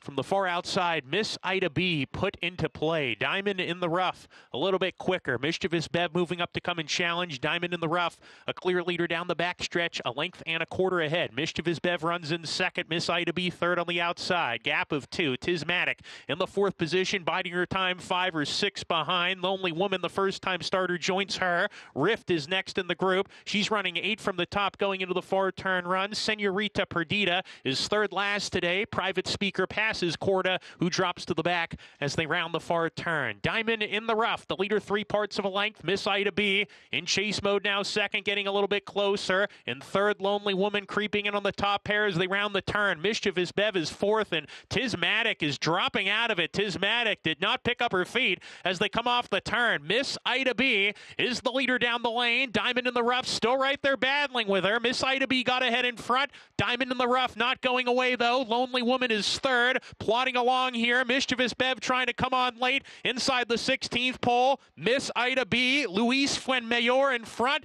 and pulling clear late close to home. Miss Ida B to win it by 2. Diamond in the rough was second. Mischievous Bev third. Lonely Woman was fourth across the finish. Overmatched in her debut, some trouble, no such issues on this afternoon. Miss Ida B kicking off the late pick 5, 7-1 in the 6th at Oaklawn Park. She really carved out the right kind of trip, had that outside draw to contend with, but I mean, kudos to Luis Fuenmayor, who I believe this is his first, don't quote me, but this is his first win this meet at least. Could very well be his first win at Oaklawn Park for the Bentley Combs Barn, their first win of the meet. So teaming up here at a bigger price and really was able to improve off of that debut effort off of the time away. The apprentice aboard Miss Ida B. Rounding the far turn, you can tell Diamond in the rough. Look, she's traveling well, but Miss Ida B just off her flank, traveling even better. It's had a great trip. Stalked right off the pace. The number 2 was always sharp in the paddock, a bigger filly, but she was athletic, well prepared, and one that got a great trip and did have those last 2 works here at Oaklawn Park. They sent her with intention. You heard in Dinnerman's call, Tismatic the favorite, in deep water, not able to pick it up when it mattered most, rounding the far turn. She seemed like a vulnerable favorite, and she was, but looking to see her bounce back. But it was all the number 12, Miss Ida B, a daughter of alternation. Not a ton of pedigree here. The dam was winless. The 4 half sips were a combined 1 for 35, so certainly outrunning what appeared so on paper. 12-2, 4-10 in the 6th. Result forthcoming. Andy with horses in the paddock for the nightcap at Aqueduct. Thanks, Lafitte. Nice winner at Oaklawn Park as well. Only 299 more wins for that rider at Oaklawn to catch Christian Torres, so he's on his heels right now. Heavy favorite, the number 7, Elegant. And, you know, Maggie and I are both trying to beat her with the 4, Scarlet's Dream. I wonder how the pace is going to play out here. It does feel like the 2, the 5, and 7 all could be forward. Yeah, and especially, you know, one thing about riders, you've got to pay attention during the races. If you're not riding a particular race, you don't want to be playing pool or ping pong. You want to be watching what's going on, stay in tune with it, and take advantage of things. And I also think another thing to discuss, and Maggie may have a thought on this as well, is this a track that speed is good? Is it hindering closers? I sometimes wonder if tracks look like speed tracks because closers aren't getting the race, or could it also be speed and inside? Maggie, do you have any thoughts on that at this point?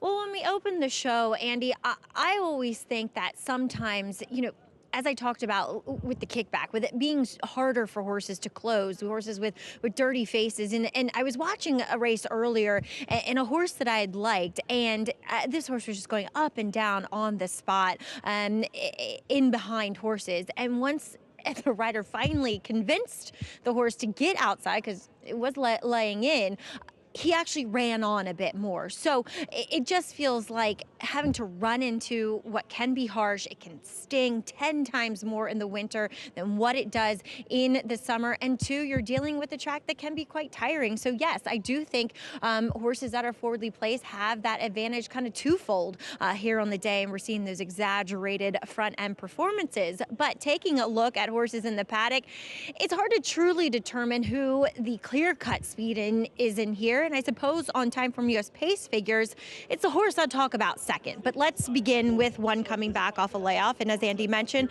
both he and I interested in Scarlet's Dream. And I kind of had a horseman's approach to why I thought she was intriguing, because this is a filly that, now mare, has just always struck me as a very nervous type, not a good doer, would come into the paddock washed out, incredibly light, very nervous, frequently not a good coat owner. And I just thought getting away from a racetrack and being prepared for this comeback by Carrie Bryan and her team at Fair Hill would probably do her the world of good. And it has. Well, she is a lighter frame. That's always going to be her. Therefore, she does look fit in here. Her coat's better than I've ever seen it. She has not gotten hot and washy. She's really responded well, but is she the fastest horse in here as the blinkers do come off for this turn back slightly to the 6.5 furlongs? So I don't think she's devoid of speed, and it'll be interesting to see if she has a bit more maybe coming in here fresh, but I do like what I'm seeing from her a lot. As we'll move on to the horse that could potentially be the fastest in here with number 5, Twirling Lulu.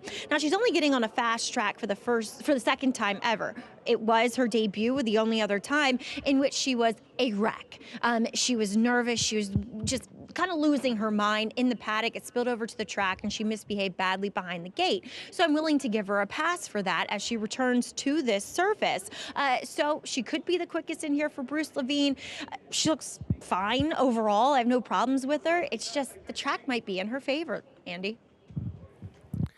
Yeah, you know, it's a tough read, and I do think the 7's a speed, and Flavian's obviously aware of the racetrack. He's an aggressive rider, but horses like Twirling Lulu, as well as even Maidstone, both of these horses potentially could be forward. Maidstone's putting blinkers on the 2. We'll talk more as the 1, the long shot, Kalisa on the track. Yeah, Khaleesi's a long shot. She's just going to have to run faster. We've seen it. She doesn't have speed.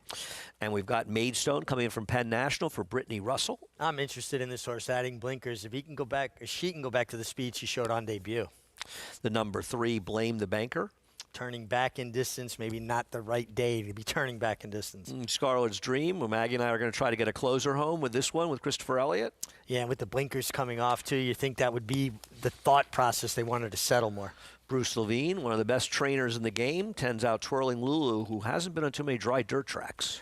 No, and her best form's been on turf, but she does have speed. Drop down with Kara's Dreamweaver, I thought had a chance. Yeah, but again, another one that lacks speed on the turnback. It just doesn't feel like the right day. Elegant, 3 to 5's a little short for the favorite, isn't she? I think so. I mean, I guess the drop down, and she does possess speed, but that seems short. She's also a bit of a suspect drop down. Long shot off a long layoff Jay's Love. Yeah, it just looks too Rounds slow. up the field. Yep. I don't know. 3 to 5 on Elegant. I mean, it seems as though, and especially going to be a factor this winter, Flavian really has started to take that Irad Ortiz type money. And it's understandable. He wins at a high percentage, a lot of races. But 3 to 5 on a drop down like that, I think it's a little bit of a suspect drop down, Elegant. Yeah, I would think there's questions here. But listen, maybe because she does have speed and turns potentially to be the speed of the speed.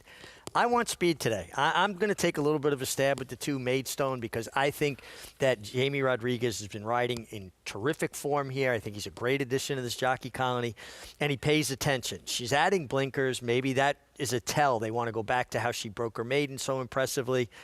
At 15 to 1, I'll take a chance that he's going to be on the hard send, make the lead, and maybe it carries her along a bit. The problem I have in the case with Braves, I just don't want horses from Penn National. I understand. What happens at Penn National stays at Penn National. This is Scarlet's Dream's second place finish back in January, and what Maggie was talking about, this is a horse that clearly needed a break, and I think her races 2 and 3 back are good enough to win, and this one as well.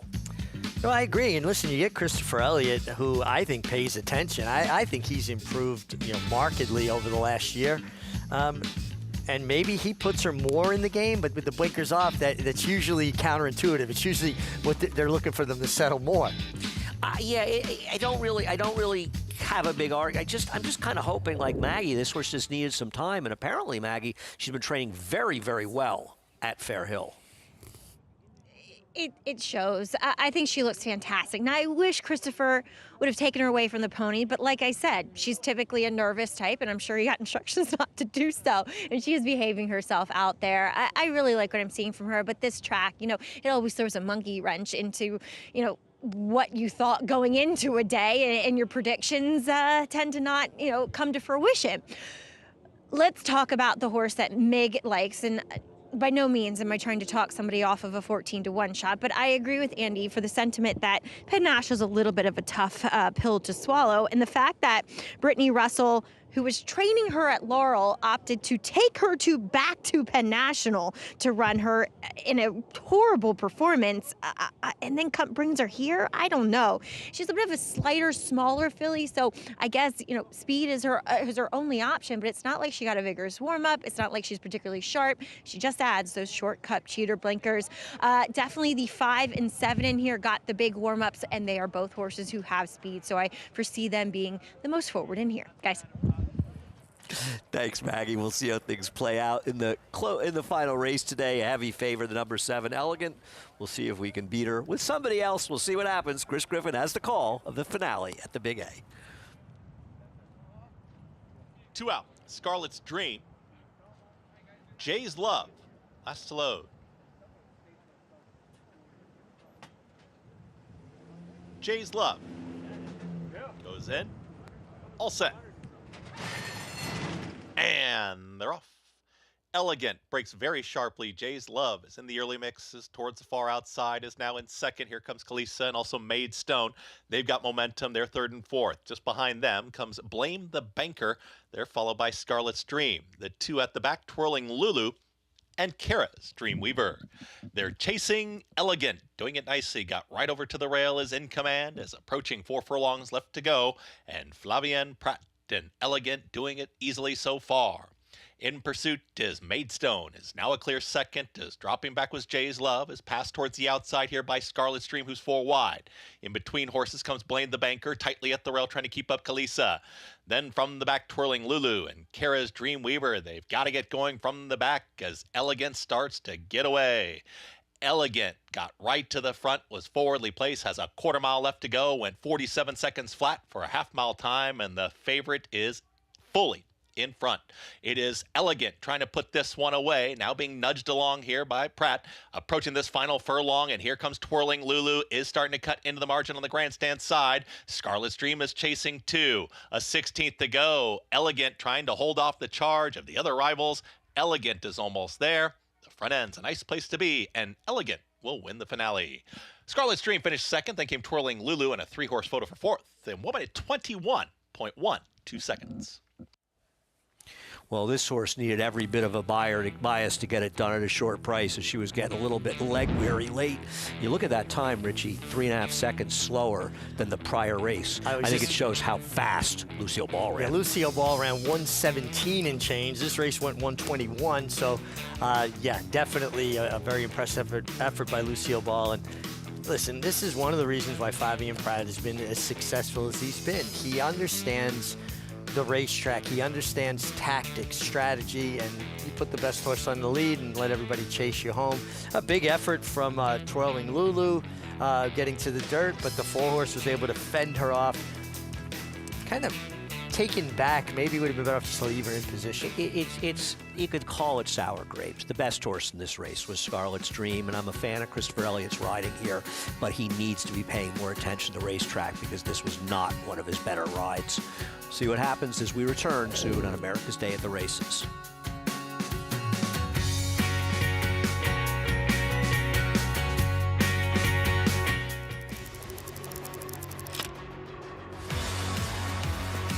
And it's lights out.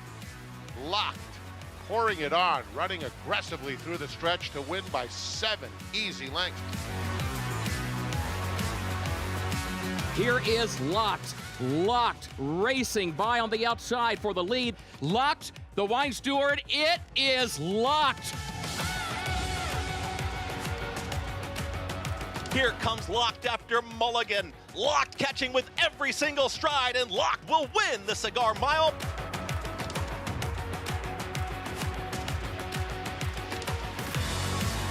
It's all about Locked, dominating the big cap, cruising home to an effortless 8-length romp.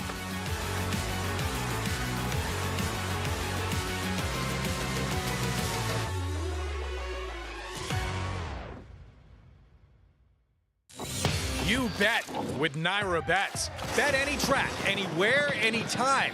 Download the Naira Bets app to play today and get a $200 deposit bonus. Watch live horse racing, get expert picks, Boost your bankroll with weekly promotions and hone your handicapping skills with exclusive tips and tutorials. Download the Naira Bets app now. Sign up now to claim your $200 deposit match bonus. You bet with Naira Bets. Adelphi Racing Club offers the unparalleled excitement of owning thoroughbred racehorses at a fraction of the cost. We're not just a syndicate, and our members aren't just investors. We are partners. Our New York-based high-performing equine athletes, trainers, and jockeys compete and win at the highest level circuits. Contact us online to get a taste of the Adelphi difference, and let's win races together.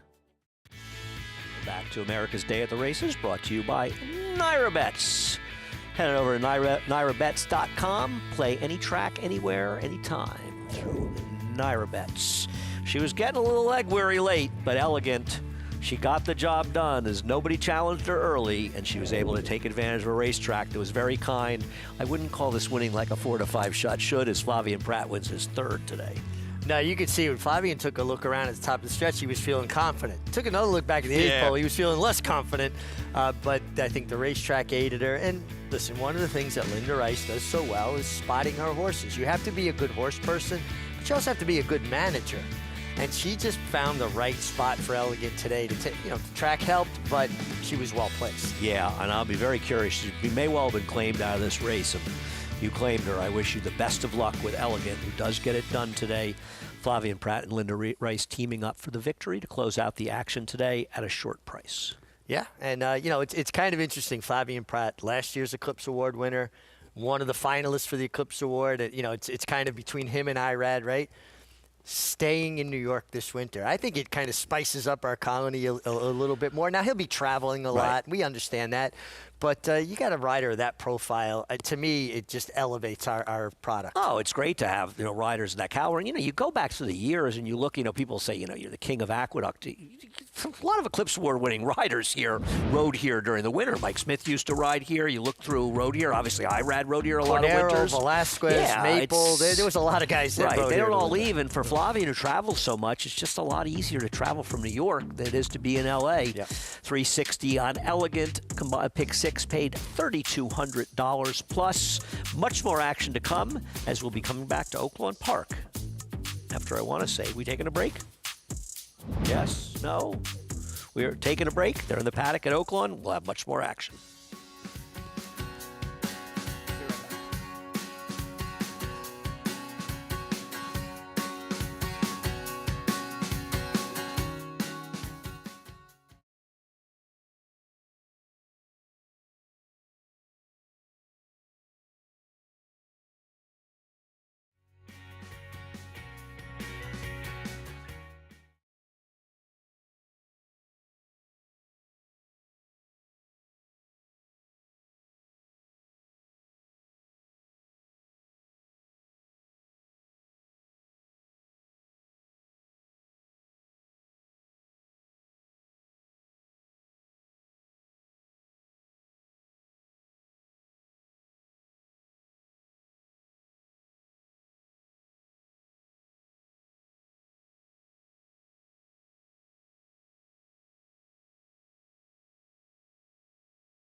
Welcome back. Live look, Oaklawn Park. Coverage continuing on FS1, America's Day at the Races. This is exciting. 3-year-olds, maiden special weight. These are the types of races where, who knows, eventual Rebel, maybe Arkansas Derby runners can emerge from. We start with Shuffle. Long shot last time out. Finished well back of that impressive victor in Our Magical Moon. Coming soon, 5 to 2 second choice. Fit, shorter coupled in his size and frame, but goes out for a lethal barn. I'm Worthy. Second start, room to improve. Didn't show a whole lot on debut. Big Tech number 4, sluggish start in his debut. Workmate of that flashy maiden winner Decode, but far back in the mornings off that foe. Very flashy maiden winner Decode. Then number 5, Spirit of Royal, farthest he's raced. He went keying in on as far as the classics keys, and I love the way he looks physically. He is a smaller type colt, though. Ring Curl and Ricardo Santana. Pace presence shows speed and faded in the last 2 route attempts. Dragonis, expensive colt. Currently 9 to 5. $1.7 million and has been outkicked in his efforts thus far. Howlin' Wolf, water feels deep for him. Huge horse, leggy and wants all of the ground. Crupper, improved in his second start. Right, and still looking for a bit more improvement, but not impossible at a price. Unauthorized, 2 sprints, runs farther today. Reset Barn looking for their first victory, tried synthetic last out and it didn't quite work for him. Haas and Boss and Rafael Bejarano. There for the Chris Hartman barn. Been in against tougher and well-bred, not this time colt. Dam was a grade 2 placed runner in the Fairgrounds Oaks. Newly turned 3-year-olds, maiden special weight, no restrictions. 4 minutes out, start of the late pick 4, race 7. And a mile distance. Again, they run to the short wire.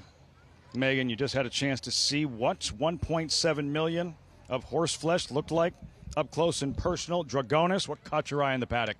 I wasn't in the paddock for this horse's debut, but our colleague Acacia Clement was. And as she had stated, he is a tall drink of water compared to this group. I wasn't overwhelmed by him. As you entered the paddock, I find he's better going longer. Dam is actually the sister to a turf sprinter, but he just looks like he wants every bit of the route of ground, as Acacia had mentioned there on debut, where he was well beaten, though did so behind Universe, who we will be seeing in the Smarty Jones tomorrow. And he just doesn't hold a huge edge on these horses in terms of his figures, in terms of what he's shown me thus far, but he does get to stretch out for the first time. Beautifully bred, half to that Grade 1 Clark winner and Leo Freak, and of course, that $1.7 million price tag. There's expectations there, so I'm excited to see him getting to this route of ground, as it is where he likely belongs. Excited to see what he does in his 3rd career start. Then number 2, Gary and Mary West, coming soon. 8 to 5 on the morning line, 3 to 1 for this 2-race maiden. Luis Saez in the saddle.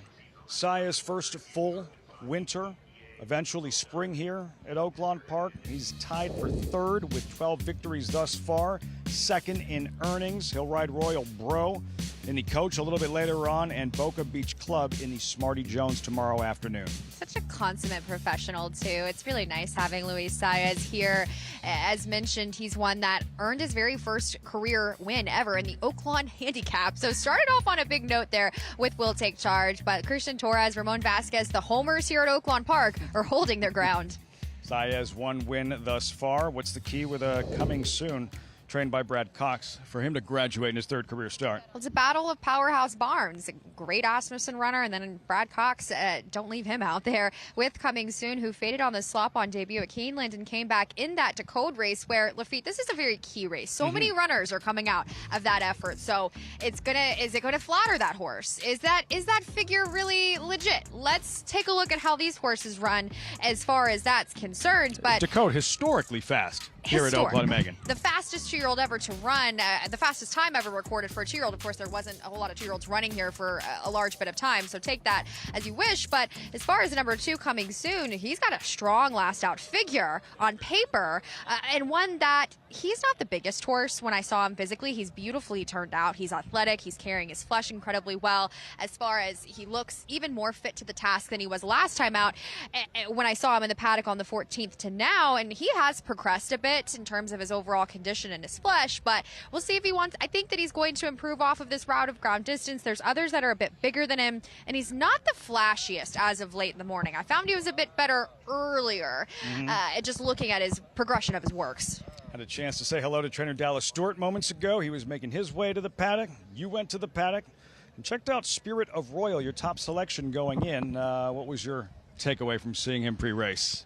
He's one that I thought would be a bit bigger in person. He's not a huge horse by global campaign out of that dam there, and he just hasn't shown a lot of early speed as he did on debut. He's come from off of it. What really drew me into him was just the way he finished his race up last time out, coming from the clouds at 6 furlongs, and I thought, you can see those races and how they finish and maybe anticipate that they're going to want more ground in that rally, but he's kind of a shorter couple type horse, and I did like him. I'm still going to go with him.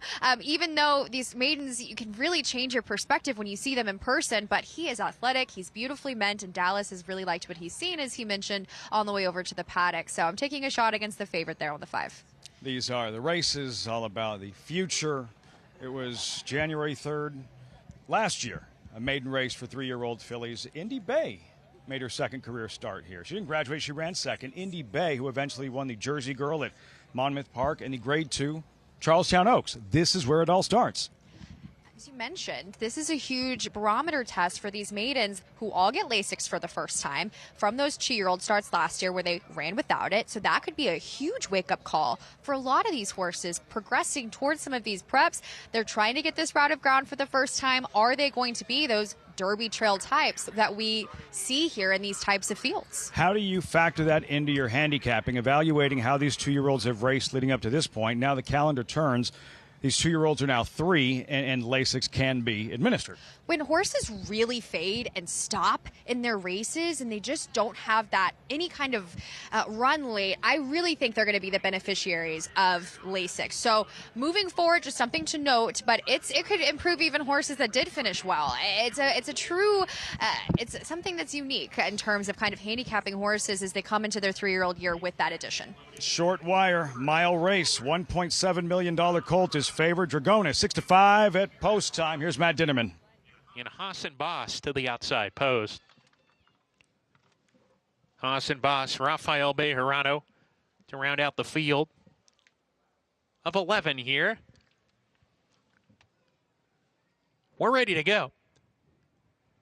And they're off. Good start from Spirit of Royal. Here comes Coming Soon. Also Scuffle in the mix as they approach the first turn. Dragonis not far off. He's going to ease off the speed and stalk right behind as they go into the first turn. Some crowding in the mix there, and a couple of them into that turn had to take up. Howlin' Wolf got the worst of it.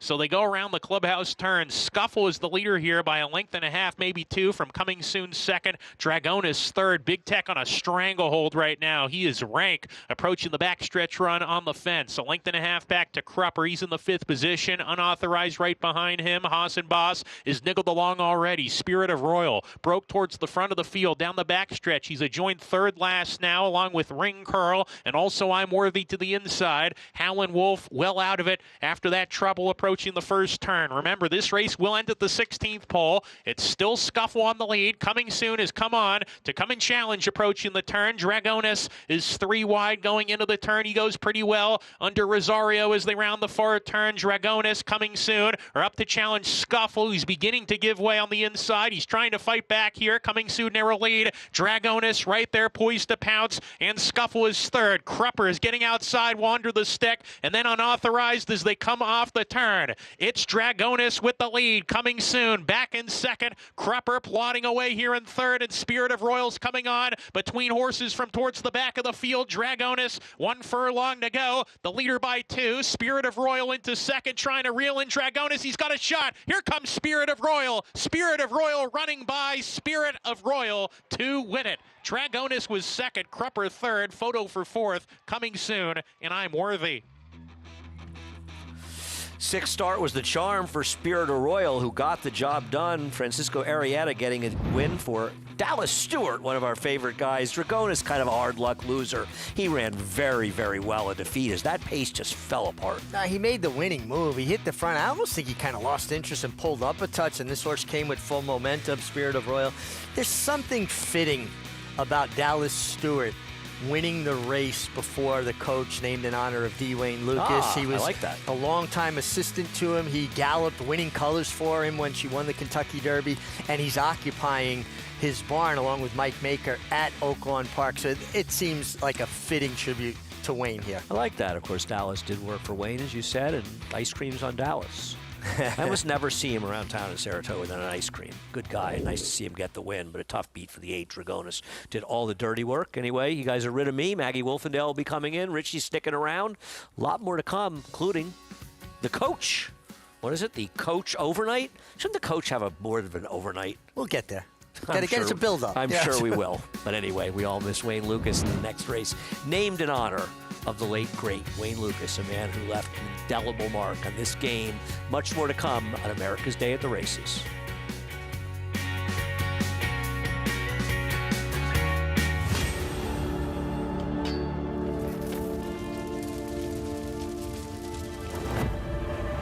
Look at these two juveniles going at it, and it is Forte. It is Forte in front. Forte on to victory here in the Grade 1 hopeful.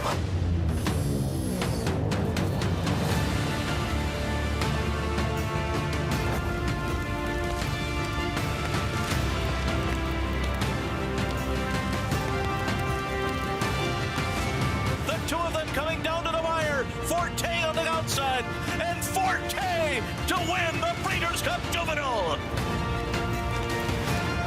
Forte starts to gather in the top horses. This is going to be very close, but the champion prevails. Forte wins.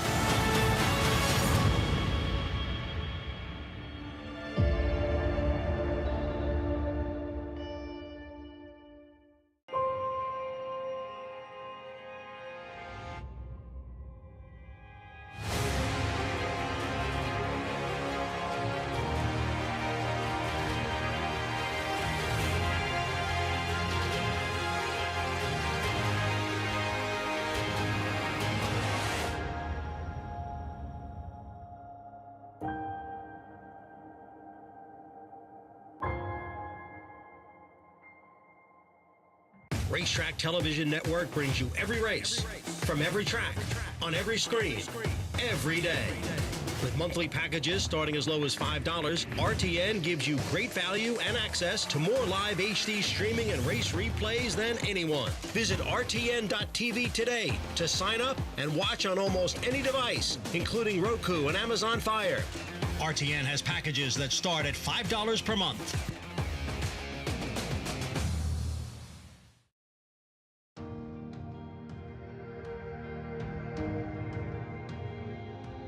People talk about passion for the game, and I think you absolutely have to have it. I always tell people that if you have a passion for anything, you eliminate all of the excuses. If you got a passion, you'll stay up late, you'll go without lunch, you'll drive all night to ride a horse somewhere that probably is 5 or 10 to 1, and you eliminate the excuses when you have the passion.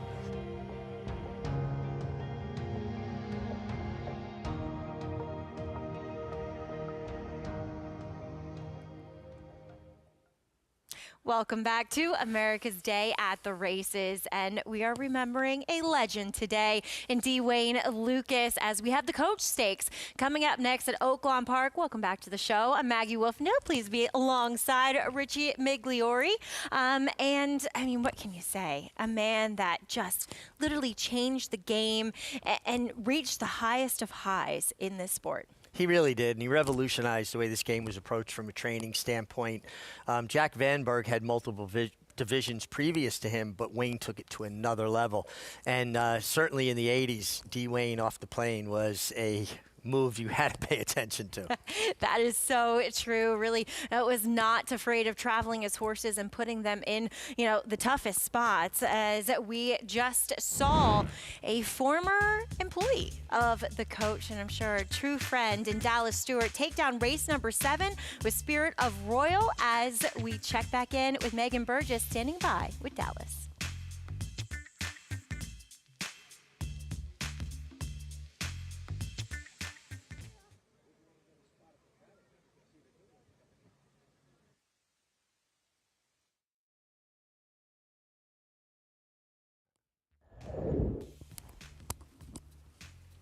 Unfortunately, some mic issues there with Megan. Hopefully, maybe we'll get back to her. But Spirit of Royal did return 10-40 for the win over the favorite 9-5 on Dragoness. And Kruper filled out your trifecta. Francisco Arrieta in the irons for Gervais Racing. Francisco Arrieta getting off to a great start at the early Oaklawn Park meeting. And last year, he was struggling. He got to a point, Maggie, he was going to leave. He told his valet to pack his tack. He was going. His valet said, let's talk tomorrow, stick it out. Wound up being leading rider. This year, he's not giving himself as much to do. And, you know, it's an interesting thing with the short stretch when they finish at the 16th pole. We're seeing a lot of horses make a little bit of that early move, trying to come and seal the deal, getting picked off late. And that's what happened here. Real patient, thoughtful ride by Francisco Arrieta. Good ride. Nice to get it done for Dallas. And he is, of course, towards the top end of the Jockey standings, and Dallas Stewart making a good impression, too. We'll try take two with Megan. Take two here. A little bit of audio malfunction there, Maggie, but really pleasure to be joined by Dallas Stewart here on this day, remembering the coach. But the number 5, Spirit of Royal, really looked like a horse that appreciated the added ground, and that he did. Well, he's not a big horse, but he's got a big heart, just like the Gervais family, right? So we're happy to own him. We bought him as a 2-year-old, but he finishes up good. He's got a big stride. Arrieta says he's got a lot in the tank. He said,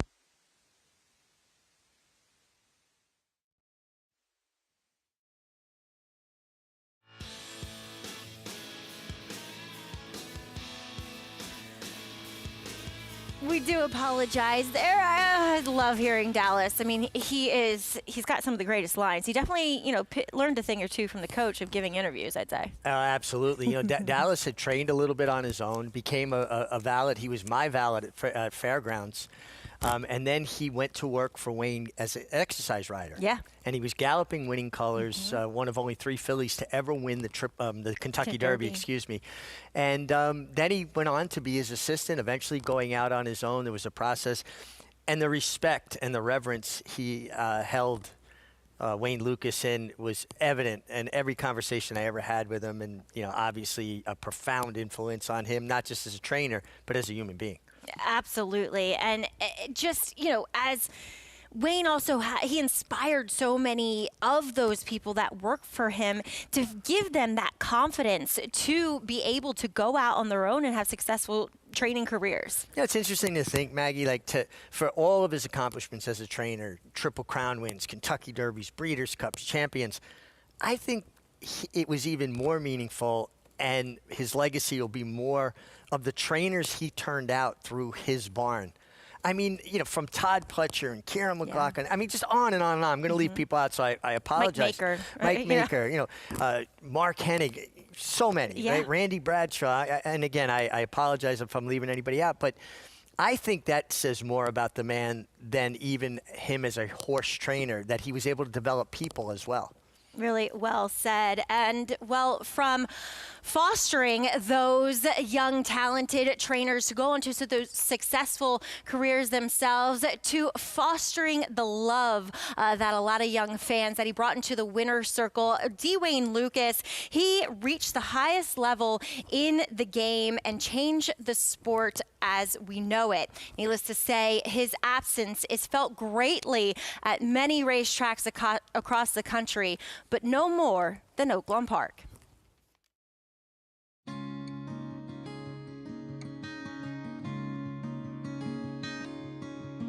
Wayne was the man here. He was a legend. I actually started here with him in '87, so we have a long history together here and won a lot of big races. Everyone knew Lukas differently. Some people knew him as a warm, fuzzy uncle kind of guy. Some people knew him as a champion trainer. Some people knew him as a world-class speaker and motivator. But everybody knew him or knew of him. I became a groom for Kieran McLaughlin. And we didn't see Wayne much, but when Lady Secret would come down to run, one time Wayne came down there to saddle her, and he saw me drinking a tab. And he goes, "Where'd you get that?" I said, "Kitchen." He goes, "Get me one." He hands me $1. And then I go to pull away, and he goes, "Wait, punch in. That's on the clock." Mr. Wayne gave me a lot of opportunities too. He was the trainer. They gave me the first grade 1 in Saratoga. So I got good remind with him. To look at the entries and not see Wayne in a maiden special weight or an allowance or the opening weekend stake, it just feels a little bit different without Wayne there. There's a little bit that's missing, and I think it's going to take a little while for that to really feel whole again. He paved the way for so many horses, trainers, owners to focus on a different element of the game, and he really changed it, really changed it. You'll see little things around the backside that'll constantly remind you of Dwayne Lucas and the way he did things and the way he handled himself and the way he promoted his business. You know, it'll be a little weird him not being here, but somehow he's still here, I guess. Of course, we're missing a lot, but we know he's in a better place. I drive by his barn to come here every day, thinking I'm gonna see his car. He's one of those people you never thought would leave us, you know, and he's still around. He's still around.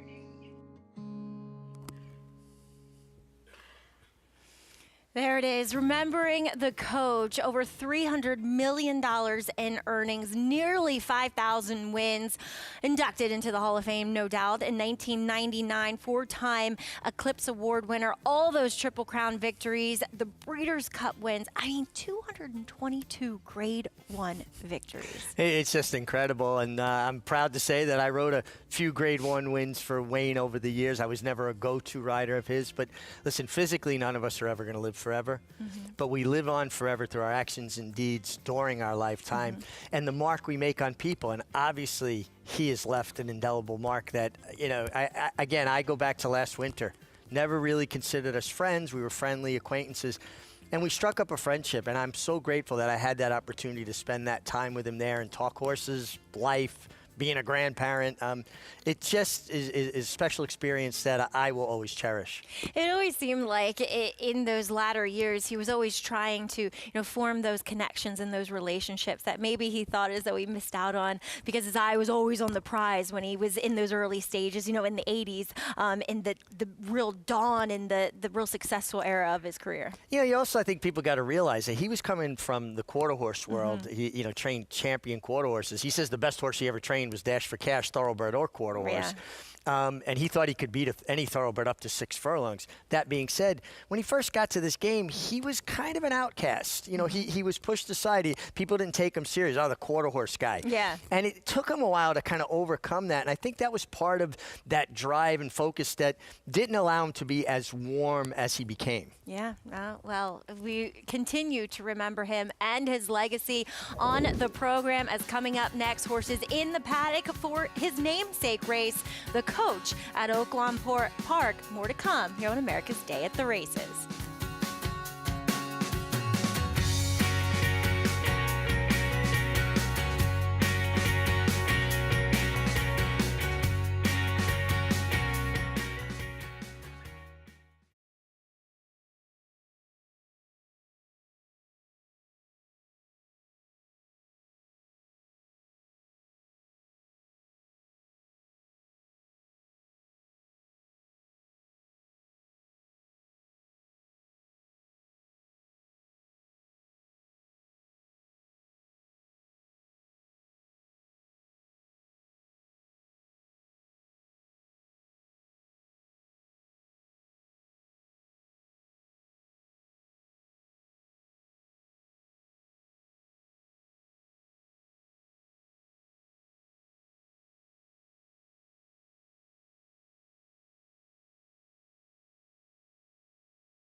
Will Take Charge is closing strongly. Den's Legacy on the inside. Super 99 is under pressure.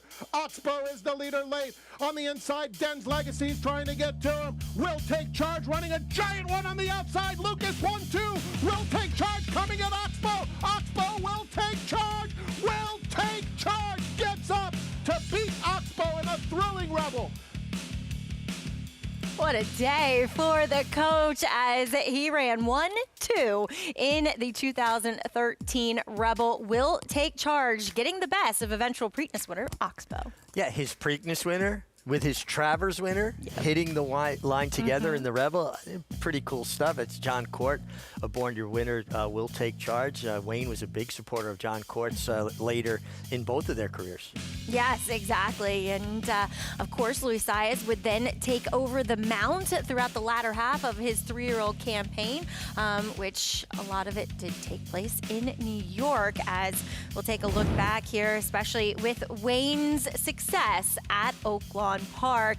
He did take down 2 renditions of the Arkansas Derby in the 80s, Althea, of course, and with Tank's Prospect, too, both of which have barns named after them, I believe. Yeah, they both have barns named for them on the backstretch. I love that at Oaklawn. They're all, named for horses. And the 84 Arkansas Derby, Althea, a filly. Yes. Exactly, as 2 Rebels, 2 Oaklawn handicaps, and of course, an Apple Blossom with the great Azeri. As we mentioned, Luis Saez taking over the mount and winning that Travers with Will Take Charge. Megan Burgess had an opportunity to catch up with Louis and find out his fondest memories of the coach. Well, Luis Saez having a fantastic start to this Oaklawn meeting. Gets off of a win here with a rivet, but walking down memory lane with you and just going through some of those memorable wins with the coach, honoring Dwayne Lucas today. Can you speak to the memories, especially aboard a memorable horse and Will Take Charge?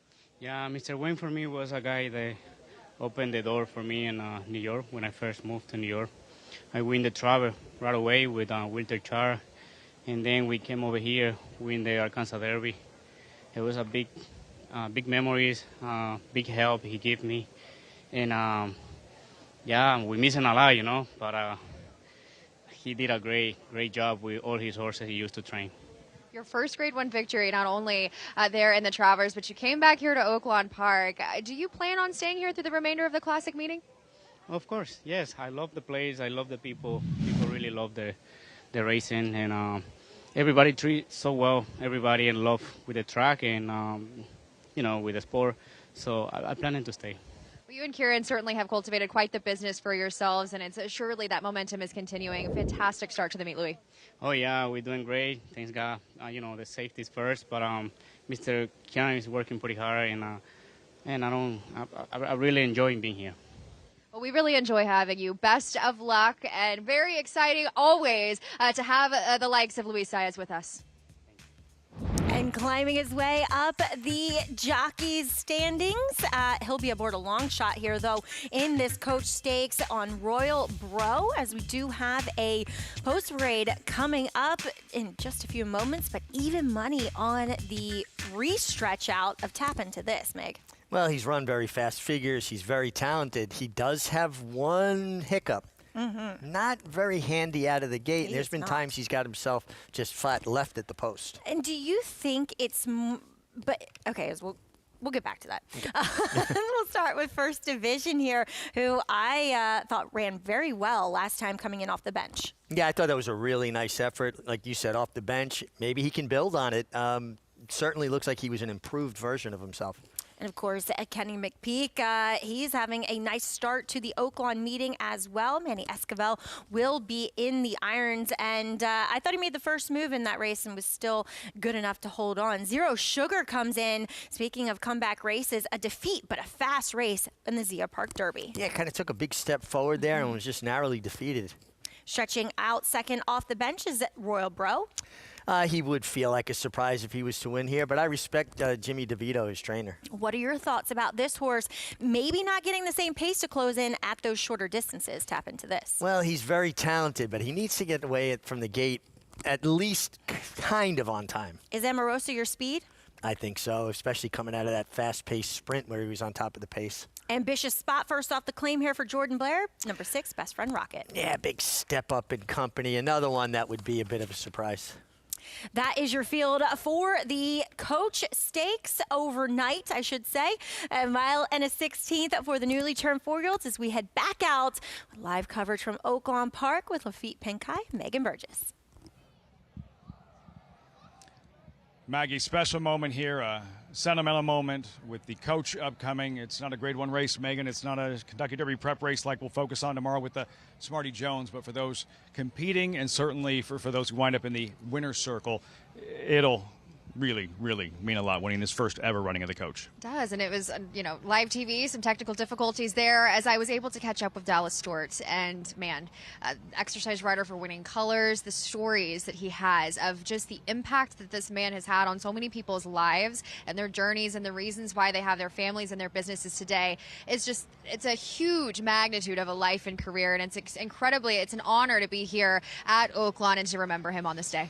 As everyone has said time and time again, it just doesn't feel the same here at Oaklawn without the Coach. On this afternoon that we honor his legacy and remember one of the greatest trainers of all time with the Coach upcoming here. Older horses getting closer to post time. The warm-up continues. We're 4 minutes out. Odds-on favorite in Tap Into This, but we're going to start with that colt. First division, 5-1 currently, and revisit his last win. This was opening day. Good allowance field, big field, off the bench, 6 months sideline, Megan, and this Indiana bred came back running. He ran fantastic. I really think at a price in this group, he really intrigues me as he's that mid-range type. He does contend with that inside draw as he has never been drawn towards the far inside as he was kind of drawn, I will say, he was drawn in the two path there last time out and he was able to really carve out a nice trip, being a little bit more forwardly placed. So he was up there. It was a kind of a quicker pace at that mile and a 16th that he was closer to and just drew off beautifully with that 86 Beyer speed figure. And I think some folks might look at that. Is he going to bounce? But I find he might come on even stronger now, second off of the time away and been working well here at Oaklawn Park. There's Tap Into This, odds-on favorite.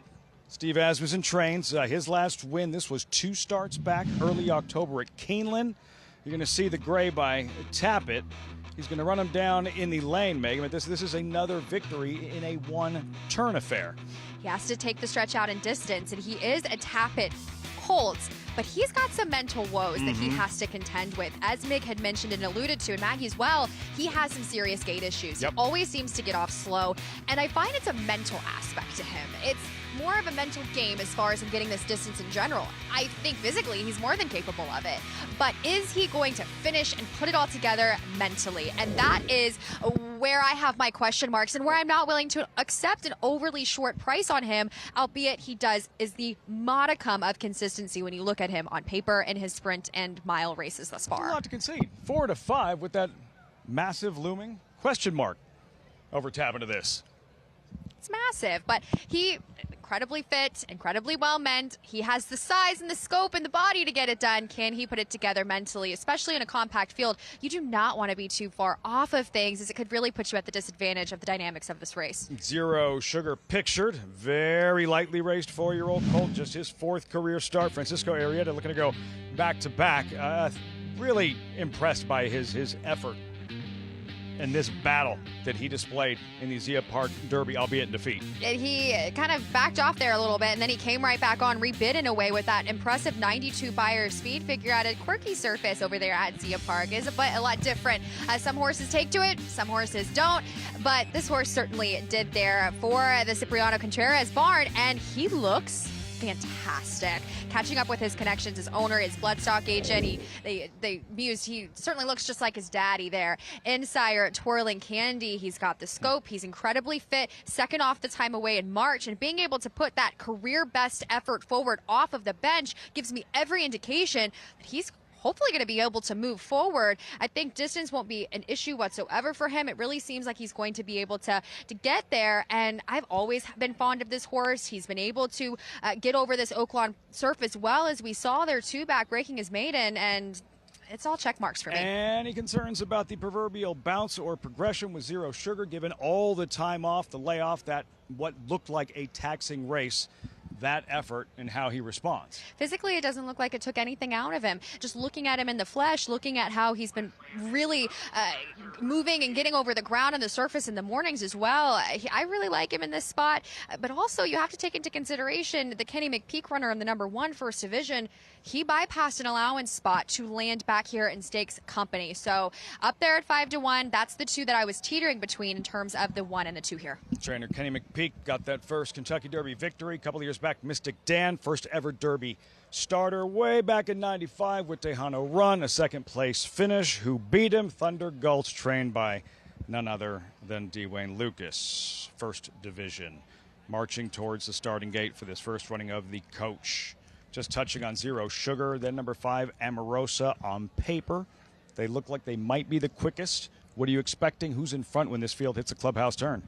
It's a shorter field. Who's going to go and be aggressive? Looks like the 5 will likely get there. And one that was second in the Silks last time out to Dreamin' in Blue is a bigger step up against open foes, but he was up there on a quicker pace now, getting the stretch back out in distance of where I think he belongs. In honor of the legendary Hall of Fame trainer, Dwayne Lucas, first running of the coach from Oakland, live on FS1. Half the field's loaded. Tap into this. Post position #4. Goes right in. Amorosa. And to the outside, Best Friend Rocket to round out the field. Best Friend Rocket, Jaime Torres to complete the line. We're ready to go. And the coach, overnight stakes. They backed away First Division. Now he reloads. We're ready. And they're off. Tap into this. Away slowly. Drops to the back of the field. Zero Sugar on the lead. Amorosa giddy-ups with him. And these two are a neck apart. Zero Sugar head in front of Amorosa as they go into the first turn. Decent tempo in the early stages. First Division, he runs in the 3rd spot with Best Friend Rocket, the long shot. Then comes Royal Bro. He's second to last. Tap into this, takes a spot at the back of the field after the slow getaway from the gate. Amorosa turning up the heat with Zero Sugar. Amorosa continuing a sustained pace and letting Zero Sugar work for it here. These two a neck apart as they head down the backstretch. 23 seconds flat, that first quarter mile. Pretty decent tempo for the dirt here at Oakland today. And they've opened up 5 or 6 on First Division. Best Friend Rocket on his tail. Royal Bro tap into this. They run as a pair at the back as they approach the half-mile pole. 46-3 for that half mile. They are rolling on the lead. Zero Sugar still a neck in front. Amorosa keeping him extremely honest, to say the least. They're 4 clear. First Division getting closer in 3rd, rounding the turn. Best Friend Rocket is losing position. He calls it a day. Tap into this is about to claim 4th from him. He's moving up as they round the turn. Royal Bro has dropped out of it. Top of the stretch. First Division's making a move after the leaders. Amorosa head in front. Zero Sugar is bowing out under the stick. Here's First Division 3 wide. Tap into this is 4 behind. Really needs to get going as they come down the lane. He is gathering steam as they come down the stretch. First Division with a head in front. Amorosa back in second. Tap into this is trying to get there on the outside. He's charging. First Division, tap into this is grinding away, and he is going to get there for Joel Rosario in the coach overnight stakes. Perfectly timed by Rosario there. Second home, First Division, Amorosa and Zero Sugar. Desperate finish, hot pace, closer takes advantage. Tap into this, running down First Division in the first running of the coach. A duel on the front end. Credit to the #5 for hanging on there. In the end, up there with the victor, but the #4 has happened to this off slow yet again from the break. But man, did this race Might have really been the best thing that happened to him today. played out in his favor, sat off of those fast fractions and angled out. And as mentioned in Matt Dinnerman's call, a perfectly executed ride by none other than Joel Rosario. One of the strongest finishers in the game, Megan. This angle, look at how much ground Tap into this makes up. First Division, first run, had that separation, not for long. Tap into this, lengthens that stride, picks him off in the shadow of the wire. And in his past races at this distance, he hasn't been able to quite get there, but he also has not had this kind of pace in front of him. So the dynamics of this race certainly played out in his favor, and he grinded it out late. As mentioned, he had the body to go this route of ground, and he put it together here today. The pace duel early on between Amorosa and Zero Sugar. They wind up running third and fourth. Just lighten things up early, setting the table beautifully for the horses tracking in behind. It did. I thought First Division was going to get there. He had the first jump on a horse like Tap Into This and just couldn't quite get there. The 4-out finished him in the end, but it's always when you're at the mercy of a horse that was further back off that pace, it gets you. So credit to this horse for putting it together. Again, a quirky horse that still showed those quirks, but was able to put things together. Thrilling finish in the first running. The coach, Joel Rosario, Steve Asmussen, Tap Into This in the Friday feature at Oaklawn Park.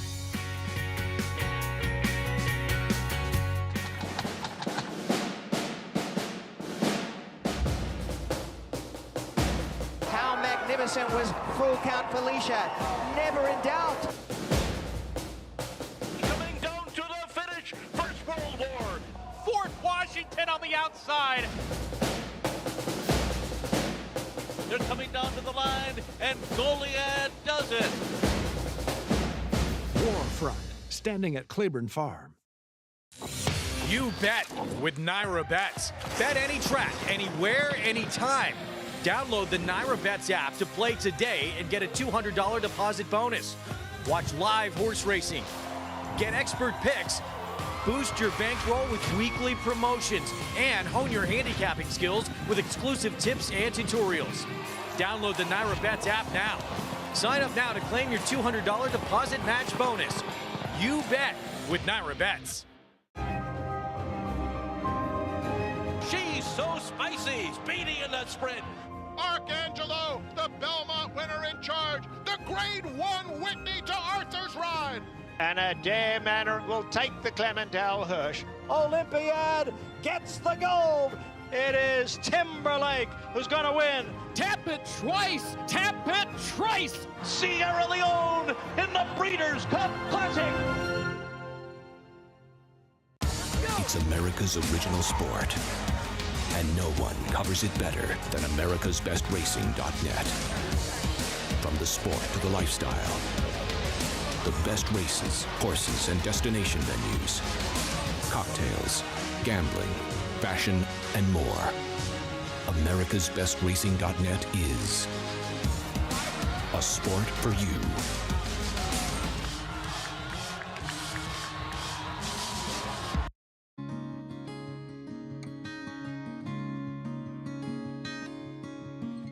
I felt trainers like Whittingham, Laz Barrera, Woody Stevens in that era were sitting in front of 30, 40 horses max, and they were really zeroed in on maybe 3 or 4 that were Grade 1 quality, and the others were getting trained, but they weren't really productive. So I told my son, what we will do is we'll grade our horses, and we'll take the ones that look like they'll fit at Saratoga, they'll go to Saratoga.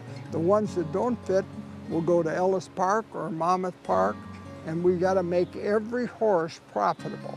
Our owners, they'll be just as happy to see it win at Monmouth as they will Saratoga when it actually happens. So we started putting them out in the farm system, as you may call it, and a lot of nice things happened. The records started to fall, and stakes winners showed up different places, and that was it.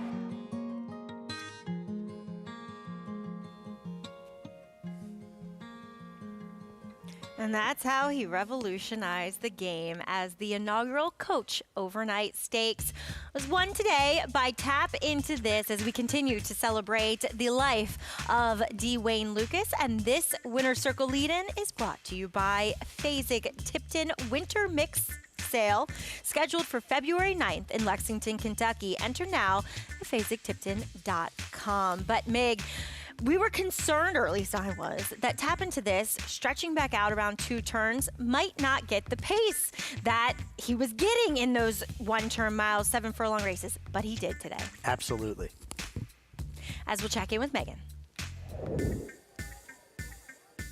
Well, a special race indeed, and one none other by Steve Asmussen with Tap Into This. And you mentioned to Joel, it was perfect. It was what he needed. He got the pace, and he finished well today. He did, you know, very very proud this horse is now a stakes winner. He's the Scarborough's been unbelievably patient with him, letting him get his confidence where it needed to be with a couple of allowance races, and now he's a stakes winner. Stakes winner indeed. Kind of a quirkier type. What are some things that you've learned about him through his time with you? Well, him being a Tappet, it's on their terms, and the talent is there. You're not going to make them. You're just going to have to convince them that it's their idea. Well, a special race indeed in honor of the coach. Can you speak to some of the memories over the years with him? Anybody who ever had any interaction with the coach, Dwayne Lucas, it's very special. He gave you his time, gave you his advice, was, unbelievable in the level of confidence he had for the game that we're in, just to try to encourage everybody to do better and be better. Well, both Hall of Fame conditioners, and congratulations, Steve. But tap into this, gets it done, and gets that pace, as mentioned, Maggie. That's right, Megan. As we did see Amorosa and Zero Sugar going at it on the front end, they would settle for third and first division, making the first move. But Joel Rosario had this race measured from start to finish. I mean, I'm waiting for him to pull out his crop in his left hand because tapping into this was lugging in a little bit, get after him, and he just hands and heels to the wire, got up in the shadow of the wire. That's about as confident a ride as you're ever going to see. As live racing coverage continues here on FS2, 2 more races to go. The late double at Oaklawn Park, an allowance race going the 6 furlongs, and early wagering looks particularly wide open as Gin's Beach Road sitting at 3-1 as she is coming in here for the white hot Mark Cassie Barn. Coming up tomorrow here at the Big A, we do have a Kentucky Oaks prep coming up as Schilling. She looks to keep things rolling for the Kenny McPeak Barn. We'll dive into the race coming up after this break.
behind the gates of Hillendale Farm at Alapa, you can find a cabin-like 5,000 square foot home called the Treehouse. It's a new one-of-a-kind getaway destination located in the heart of horse country. The home offers hewn beams, flooring made from lumber harvested from Maker's Mark's original rickhouse. A room with vintage horse saddles, the collection includes one that belonged to the king of rock and roll himself, Elvis Presley.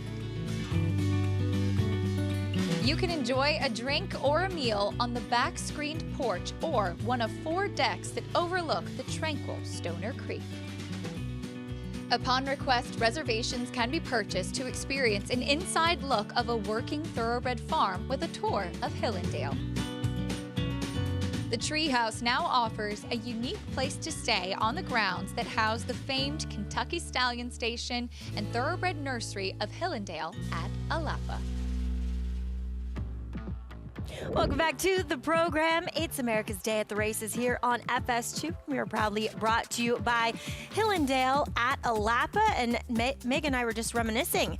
They actually have they had a movie scene shot there. Seabiscuit, when Toby Maguire, who played Red Pollard, just gallops Seabiscuit off around the farm and over a bridge. That was at Hillendale at Alapa. And, you know, what an incredibly beautiful, historic place, and I couldn't think of a better stewards for that property than the Secura family. And I wonder if they let me be a groom there.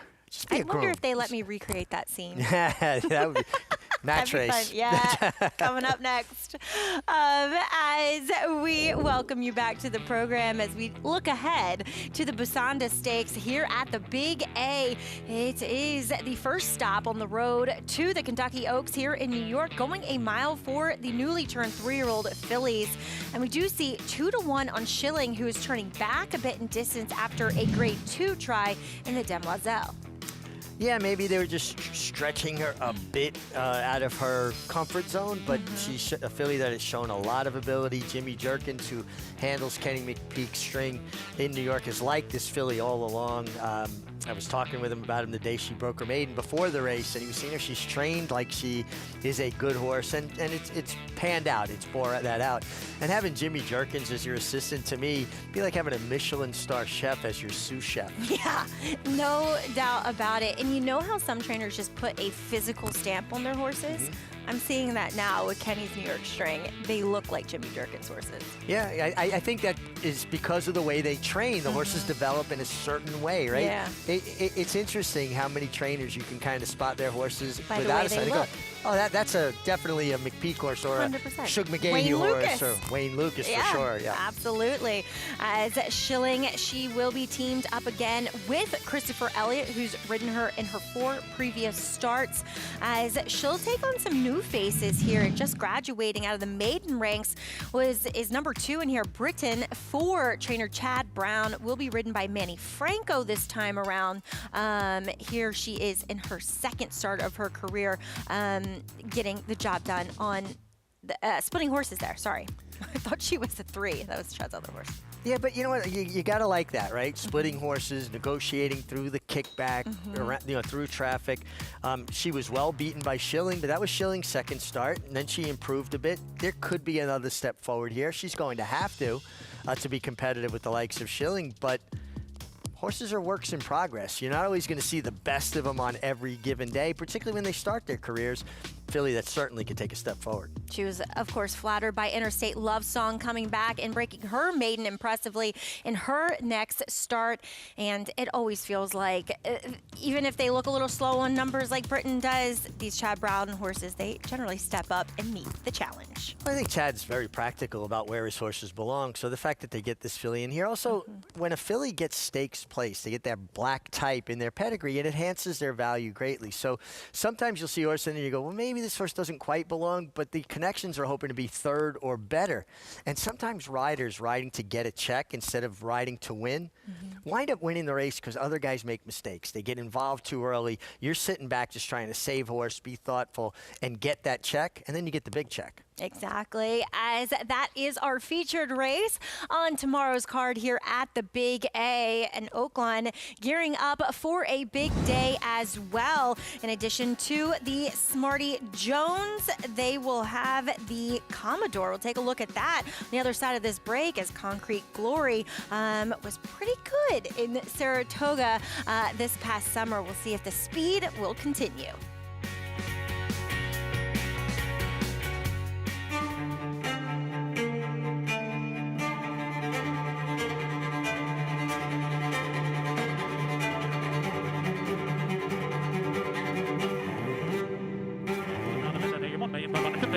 $1,600,000, $1,600,000, $1,600,000 bid today, $1,600,000 bid now $650,000, $1,650,000, $1,650,000. Anybody else want $650,000 bid today, $1,650,000 $1,600,000. Thank you.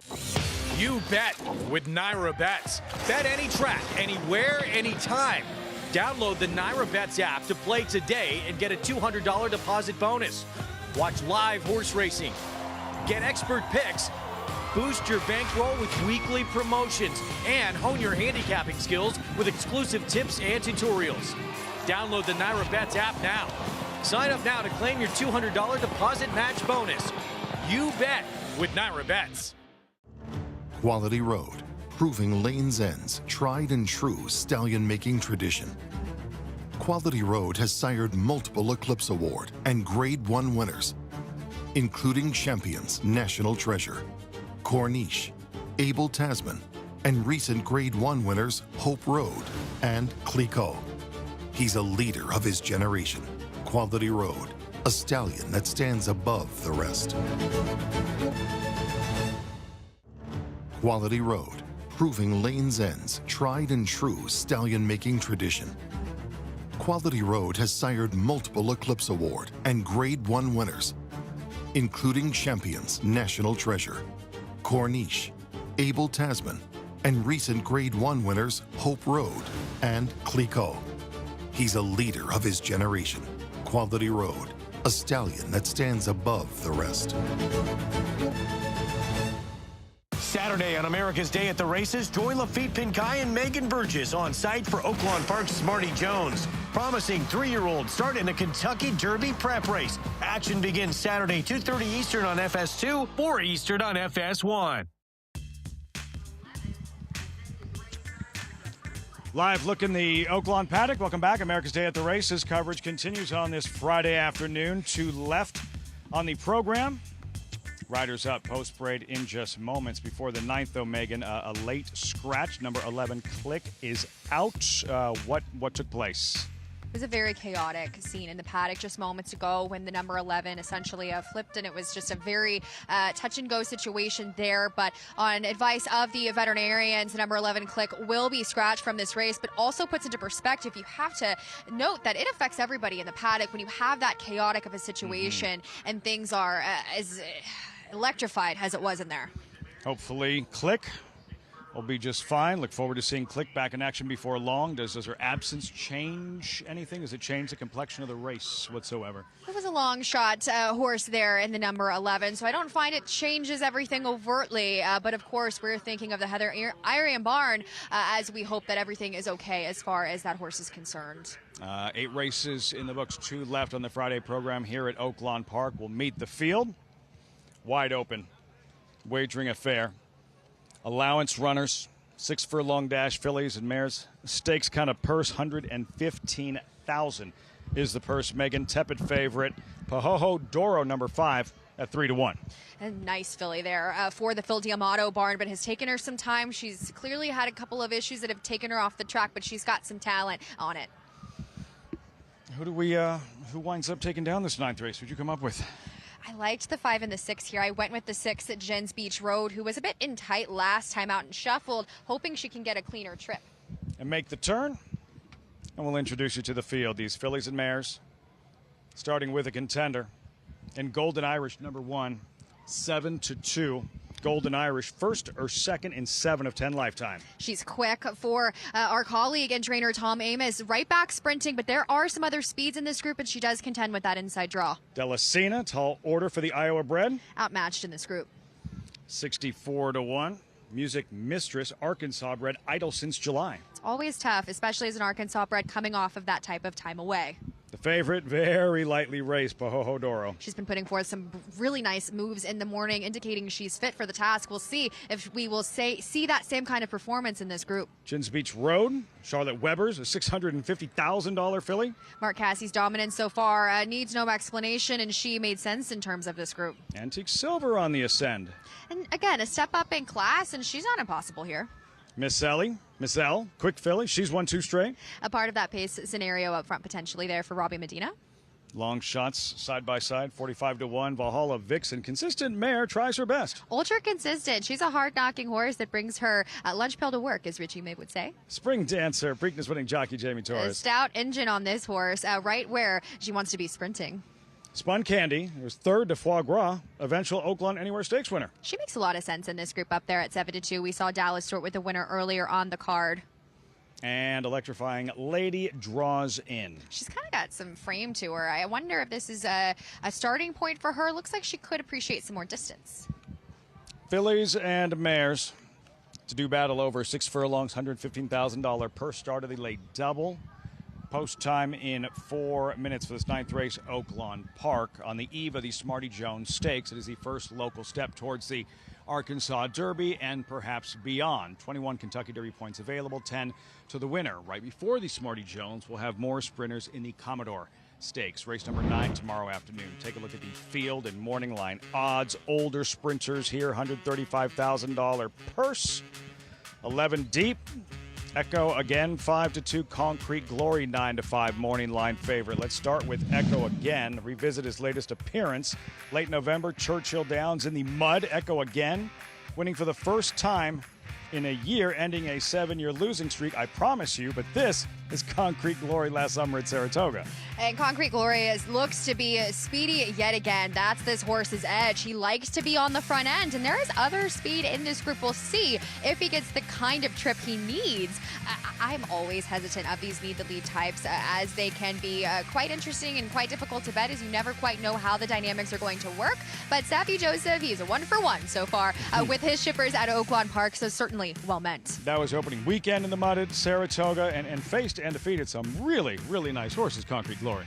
He has kept some nice form lines there with the likes of Grade 1 winner Bookham Dano. He's certainly been there in terms of class on facts and figures. I'm interested to see how he looks in the flesh tomorrow, but I thought just in terms of this group in general, it's kind of hard to swallow an overly short price in this field, just based on what I'm saying. So, Echo again, I promise you, he did win for the first time in a year. It did end a 7-race losing streak. What are you expecting from him tomorrow? This horse is a really good bridesmaid, and one that has just been grinding out in those allowance foes, those allowance type races, and he's always really good at finishing second and on the board, but he's not always the type to win. He did get a nice win there at Churchill Downs on the muddy surface last time out with a big buyer speed figure. We'll see if he can parlay that into a win, but again, a talented horse that I still have my doubts about. What a good program tomorrow in the excitement. We all catch a little derby fever as soon as the calendar turns and you start seeing the preps and races offering Kentucky Derby points, as we'll see in tomorrow's Smarty Jones. 3-year-olds taking center stage. Will Pahoho Doro take center stage in this upcoming 9th race? Who is the current tepid favorite? This effort here, a daylight victory in the slop, graduating in her second career start last May. Wow, I mean, she's been one that has been hard to keep on the racetrack. Has had those issues. She didn't quite fare on debut at Churchill Downs, but came back in a huge way on a sloppy sealed surface at Oaklawn Park. Her first time getting to a fast track here at Oaklawn, and has been putting in some solid drills in the morning. Back on December the 20th, that 5 furlong in company, she wore her hood and blinkers as she does. She traveled really nicely, galloped out ahead. Wasn't a completely full video, but she's a stout filly. She's incredibly well made, well put together. They paid a good penny for her. A daughter of Medaglia Dioro. We know his track record, and just a big family. I mean, it's honestly kind of grassy if you go back in that pedigree. The second dam was the Great Intercontinental on grass. So I thought she was intriguing. The layoff I have issues with, but at the same time, you have to appreciate the way she's been doing at Oaklawn. I opted to go with, I don't want to say it's a better price now that you look at the 5 and 6 are pretty close there for the Mark Casse barn and Gins Beach Road, but no issues whatsoever with your favorite thus far. You mentioned Intercontinental, Judd Montmare. You want to watch a good turf ride, go watch Rafael Bejarano. His performance aboard Intercontinental 20 years ago, 20-plus years ago, the 05 Breeders' Cup Filly Mare Turf at Belmont Park. And the sire of the filly you're looking at, the mare, Pahoho Duro, you mentioned Medaglia d'Oro. This is where it started for him, where he graduated, a private purchase by Ed Gann. He was sent out west to Bobby Frankel, and in his third start, beat the early favorite for the Kentucky Derby, Siphonic, in the San Felipe. Fourth in the Derby, runner-up in the Belmont Stakes, and what a career, what a stallion, Medaglia d'Oro. Rachel Alexandra, probably the first that comes to mind. And what a brain you have just going through these races I have, in Megan, time. I have my moments. Not many of them, but I do have my moments. That was very impressive, but I like what I'm seeing from the 5. We'll see if she can stack up now off this time away. The 6 pictured here, Gins Beach Road. Expensive filly. What are you expecting from her? The Mark Casse barn has just not been missing, and I don't find her to have the best of trips last time out. I will say, though, she always runs the same kind of race. She never quite takes that step forward as far as speed figures, which I'm hoping she will, as she hasn't quite gotten back to that 84 Beyer speed figure she earned there at Churchill Downs to break her maiden. But last time out, she was in tight at the break, shuffled out of position. This is a filly that I really think needs to be more forwardly placed, involved in her races, better tactically. The closers dominated that day, and the pace kind of fell apart, and she just didn't quite have enough late, but did get the better of 3 entry mates that land right back here in the spot. Mark Casse has to be thinking, like, really? This is the year? This is the year we're going to pause racing at Oaklawn Park for 3 weeks. The last thing he wants to do is stop running horses at Oaklawn Park. His stable is unconscious, literally running with half his starters at this point. Trainer Mark Casse. It's incredible. Kudos to Mark. Kudos to Caden Arthur, the entire team over there. They run a tight ship, and they've really, you can feel the level in the barn. They know they have incredible stock. They know they have good horse flesh. They're running, and the energy is incredible, and everybody's happy to go to work, that's for sure. He's like, yeah, let's take a break when I'm in the midst of like a 2 for 41 run. Like, not now. Not as well as things are going. We'll see if that continues with Gins Beach Road here. Second choice, 7-2. Far outside the 1. Let's look at the 1. Golden Irish and Ricardo Santana. By the way, Ricardo Santana, 799 career wins here at Oaklawn Park. Could see another milestone as we did earlier on the card with Christian Torres at 300, but wow, 800 is quite the accomplishment there. Golden Irish has some speed, as mentioned, for the Tom Amis barn, and she is a very popular filly at the windows, so could be seeking the right kind of price on her in this group. There is quite a bit of speed. She's a speedster and does deal with that inside draw for our colleague in Tom Amis. 8-time Oaklawn riding champion, Ricardo Santana, Golden Irish. Will this be his 800th career victory at Oaklawn? We're about to find out. Upstairs to Matt Dinnerman with the call. First half of the late double, race 9 live from Oaklawn Park.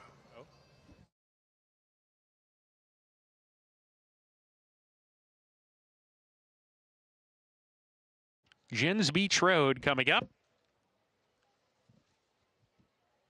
2 back, Spun Candy. Hand to the outside, Electrifying Lady.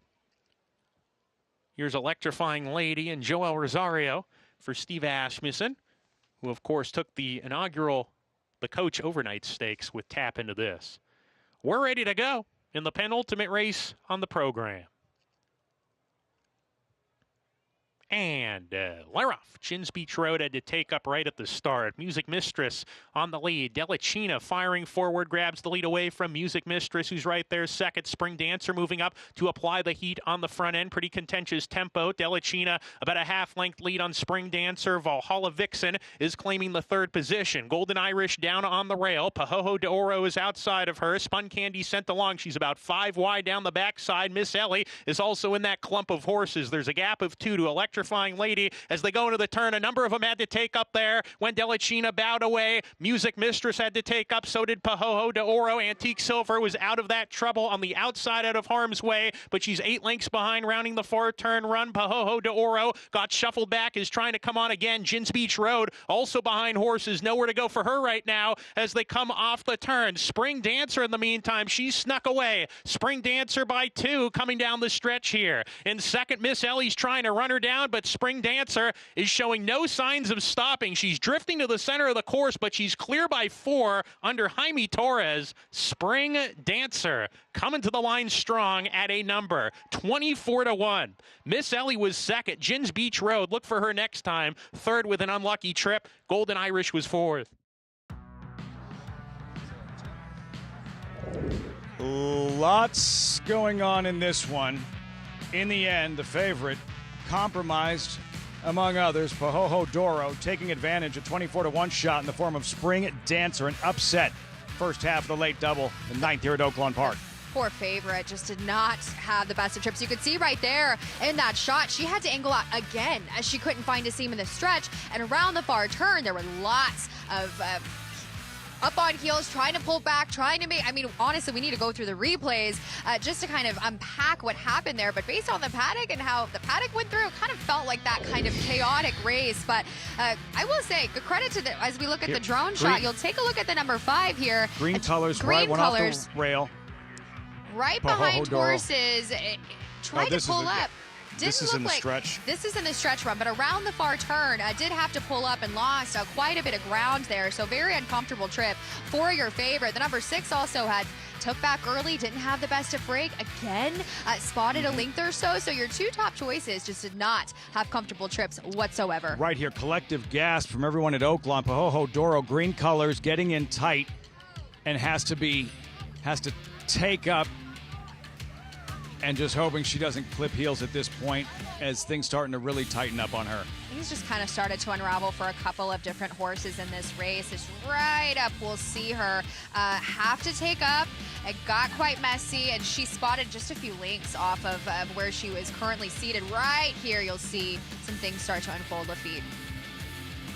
Tight room to operate, tight quarters right there, and really having to grab her there. Ramon Vasquez, Pahoho Doro, and trying to avoid clipping heels. It's difficult to tell from that angle. Richie, I know you're watching from New York. We saw Ramon Vasquez take up in deep stretch, maybe had a little more room to operate in yesterday.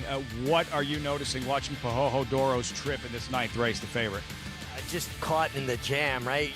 There was a crush of horses outside of Pahoho Doro.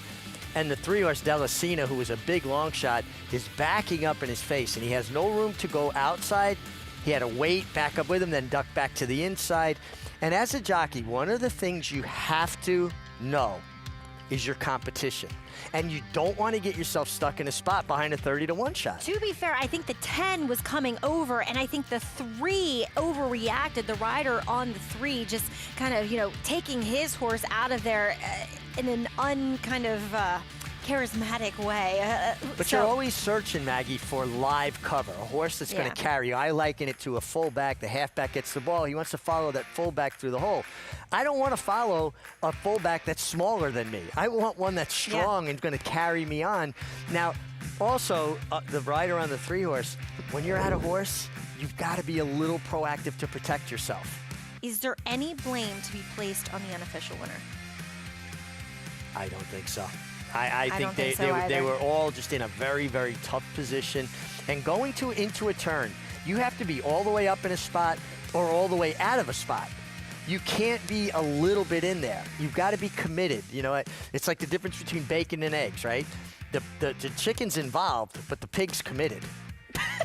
I love his analogies. They're always spot on here. As number 10, Spring Dancer does pull the upset, and it is official, 10-8-6-1 at Oaklawn. But we'll take a closer look at tomorrow's feature in Hot Springs. It is the Smarty Jones, and looking forward to what we might see from Universe on the road to the Kentucky Derby.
Leroff, good beginning from Cole Battle, the Springboard Mile winner. And for the Lonnie Briley Barn, it's the pride of Remington Park. It's Cole Battle and the Smarty Jones. Leroff in the Southwest. Sandman trying to dive after him, but it's going to be Speed King. Speed King all the way.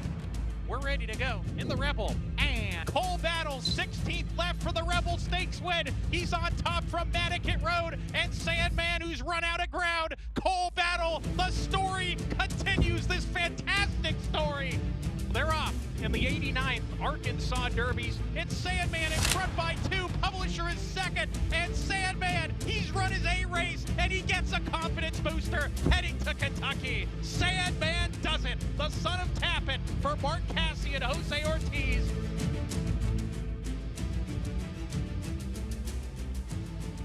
The road to the Kentucky Derby through Oaklawn a season ago. Things didn't necessarily work out for those horses on the first Saturday in May, but great stories and terrific performances all leading up to that first Saturday in May, and we get to do it all over again starting tomorrow with the Smarty Jones. 21 Derby points available, 10 to the winner.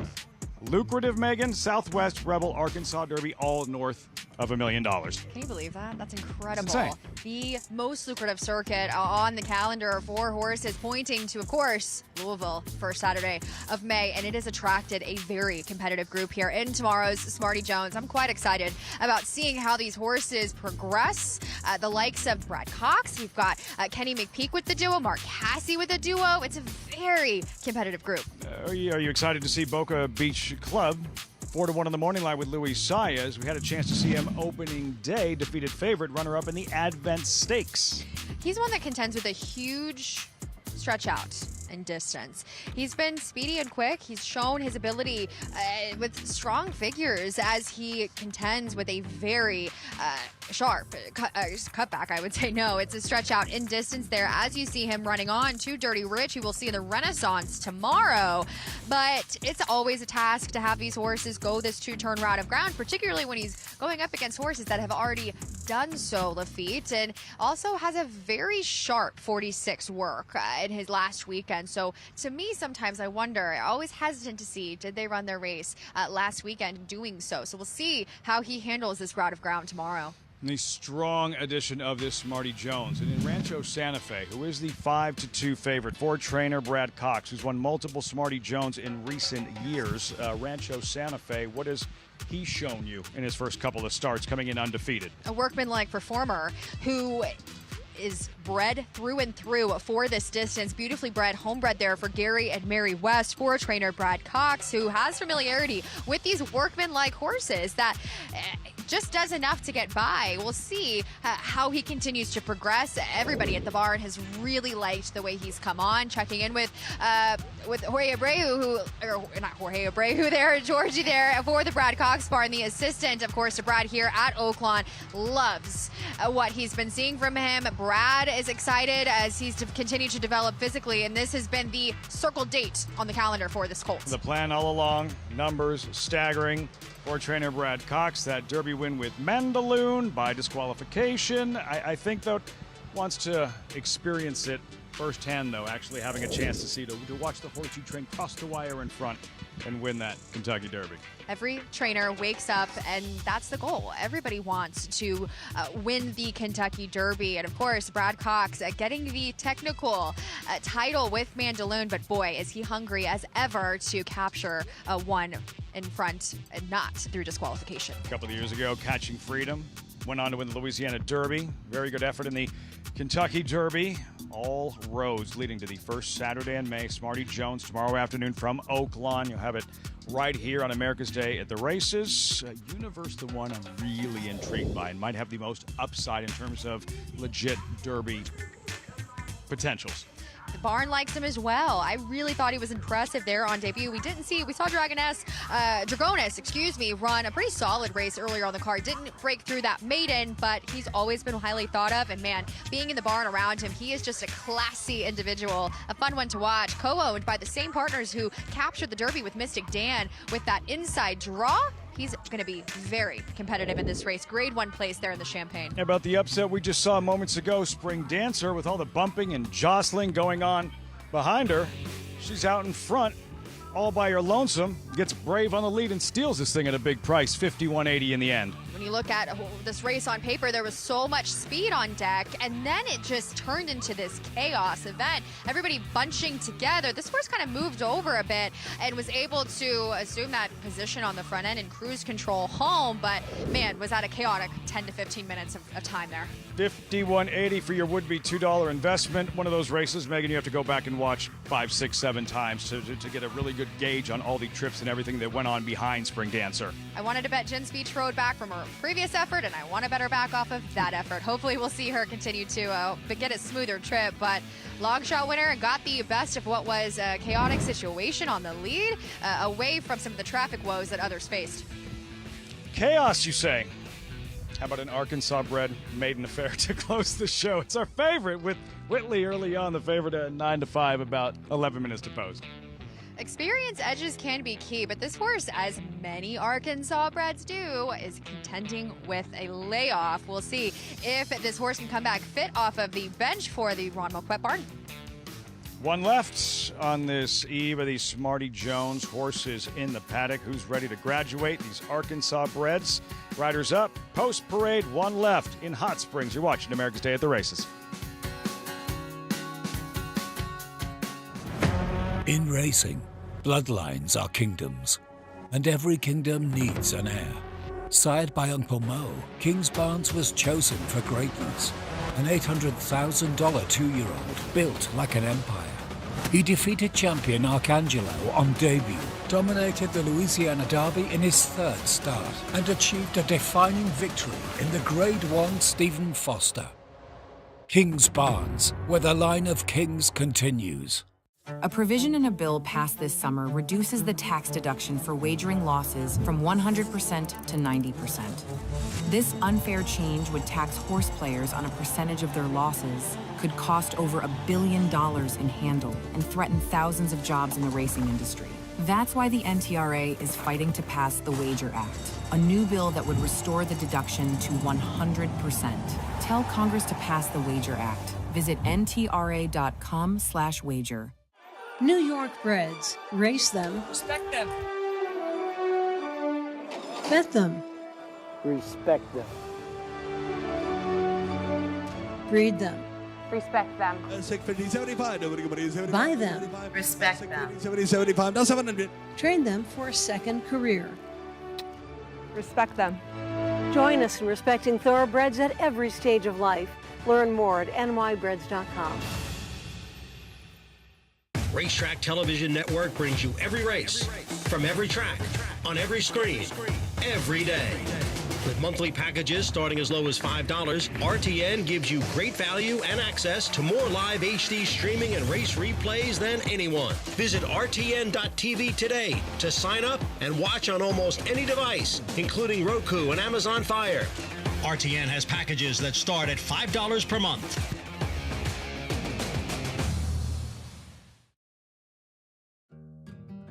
We're standing in Oaklawn's new receiving barn, which is pretty cool since they've literally never had a receiving barn. So I had some ideas, and I talked to a lot of other folks with receiving barns. So we kind of took everyone's idea, and I tried to implement it to the construction. So basically, I'm sort of an advisor between a horseman and the construction people. They're building they believe, a state-of-the-art receiving barn that is focused primarily on keeping down the risk of contamination and making things safer for the horses. The feed will be delivered through the outside. They won't have any reason to step inside where people were trying to run their racehorses. They deliver it right here, and then it's under a lock and key. We've designed it to where there shouldn't be a reason for a lot of people in the barn. We have it to where there's a clean line side of everything. Also, the stalls were designed to try to be to where you could wipe them off and keep them clean, and where a horse couldn't reach things out of the stall to lick on, which we know horses love to lick and chew. We made a little bit higher yoke on the stalls, and we made it to where there wouldn't be somebody bringing in outside contaminants and hopefully not exposing somebody unnecessarily. Oaklawn, you know, they're one of the only people that I know that run races, and especially at Racino, that are building barns. They've built, in the last 12 years, I think they've built somewhere around 16 new barns. They've sort of just said, hey, we are investing in horse racing, and from a horseman's standpoint, I'm glad to see that, so I'm very willing to help at anything regarding horses. Back to the program as the capital improvements there at Oaklawn continue year after year.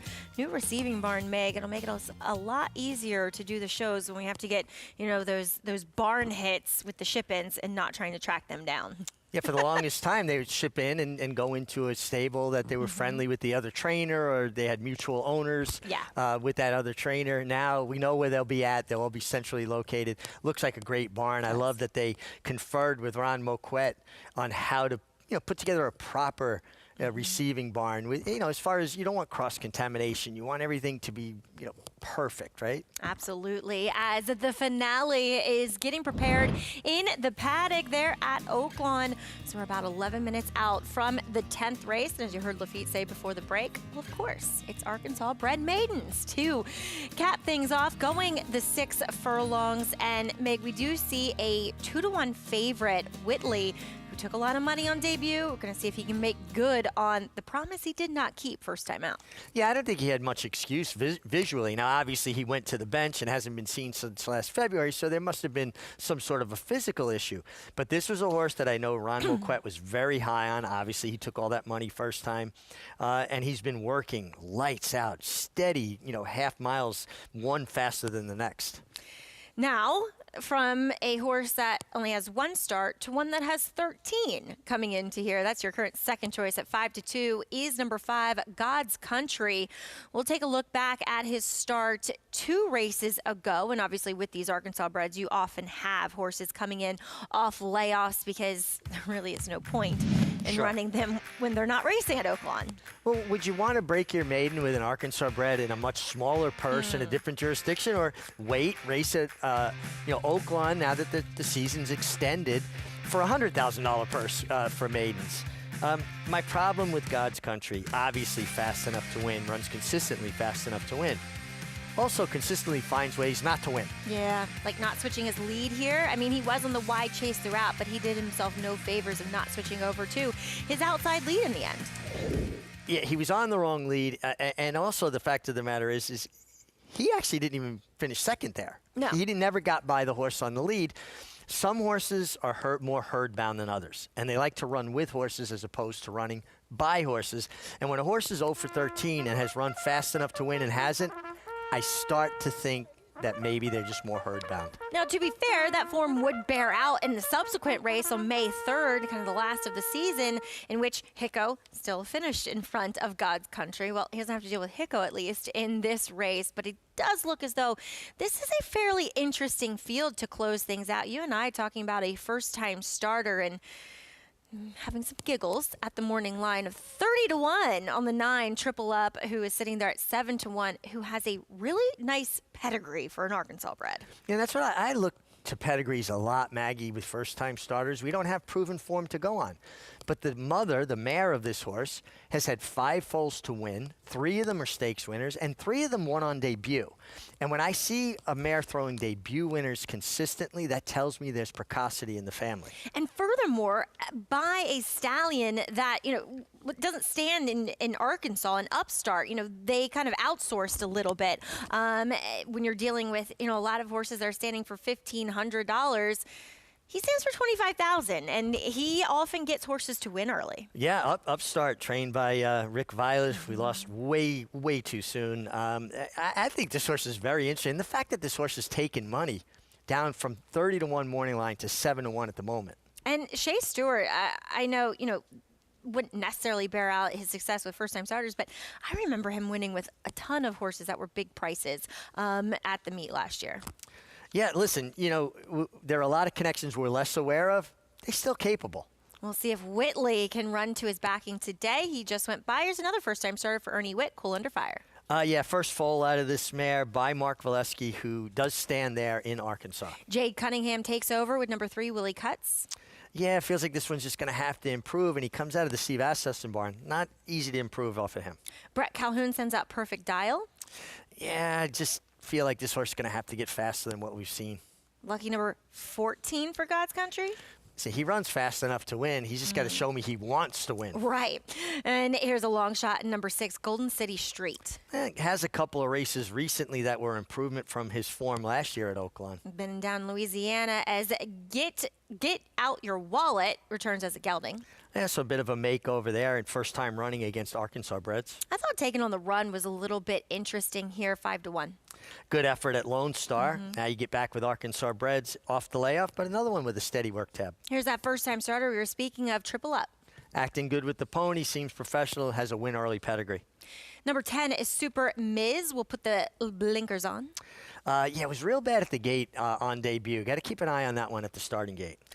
And number 11, Cutting Class. Stepping up in company, really, and a horse that has flashed brief speed and stopped. And 2 races at Churchill against Better for number 12, Boss of Me. Against Much Better, and now gets an opportunity to run against Arkansas breds, adds blinkers, outside draw. Not impossible. Yeah, I thought he was interesting. Randy Moore's kicking off the season in fine form, looking for his 5th win here at Oaklawn. But more on this finale coming up next after the break here on America's Day at the Races.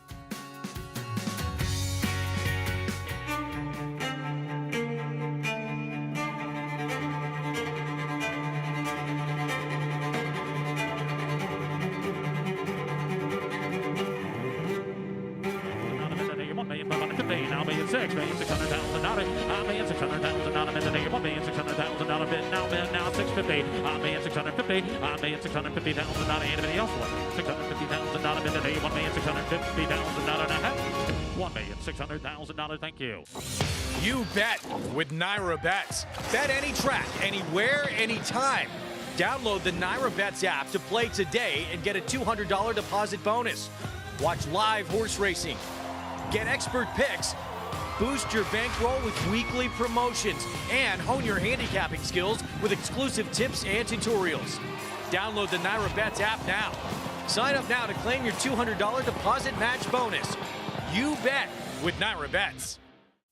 Say hi to our new stallion, Highland Falls. From his winning debut to that spectacular Jockey Club Gold Cup. It is Highland Falls. He wins another one, this time the Jockey Club Gold Cup. Even his buyer was high. The race his sire made his own by a widening 4 lengths. A host of Grade 1 winners far behind. High and goodbye. Running a 107 when second in an All-Star Whitney. The rise and rise of Highland Falls. High class, on the track and on the page. This is his dam, winning the Acorn and then the Distaff. Aim high. Breed to a well-bred son of Curlin. Highland Falls, new to Darley. Saturday on America's Day at the Races, Joy Lafitte Pinkai and Megan Burgess on site for Oaklawn Park's Smarty Jones. Promising 3-year-old start in the Kentucky Derby prep race. Action begins Saturday, 2:30 Eastern on FS2, 4 Eastern on FS1.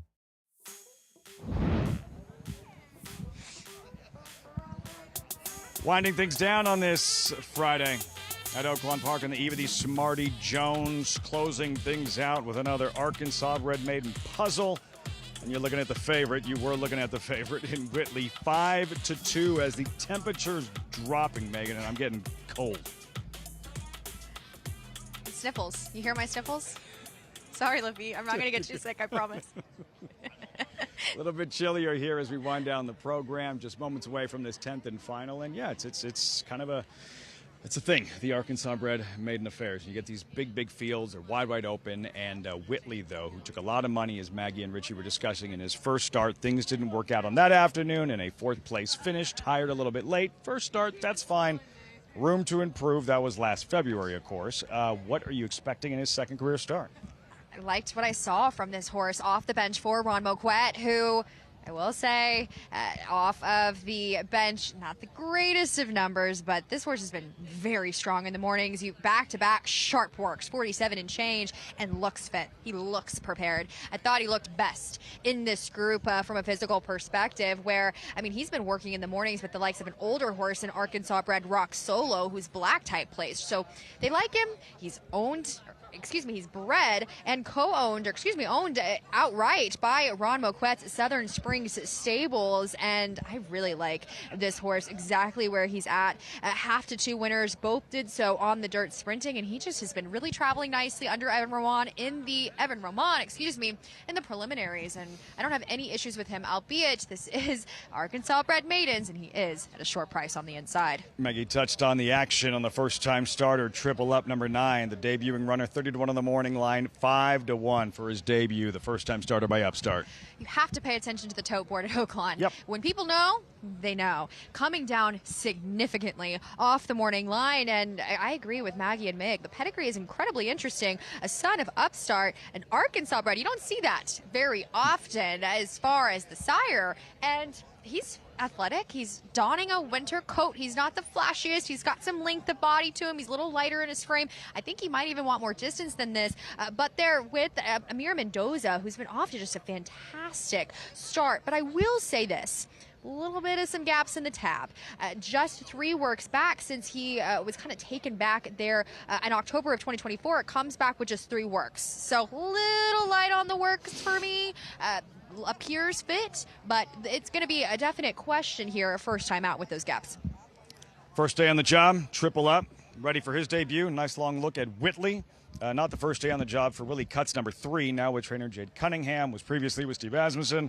A 4-race maiden, just 1 geared, 1 paced in his first 4 efforts. It's a big issue. And Jade Cunningham actually had a layoff winner last weekend with Jeanette and has, attributed the coach for teaching her how to get horses off of layoffs. The detail, the conditioning that she elaborated on and was able to successfully do so last weekend as this horse comes off a layoff from May of last year now.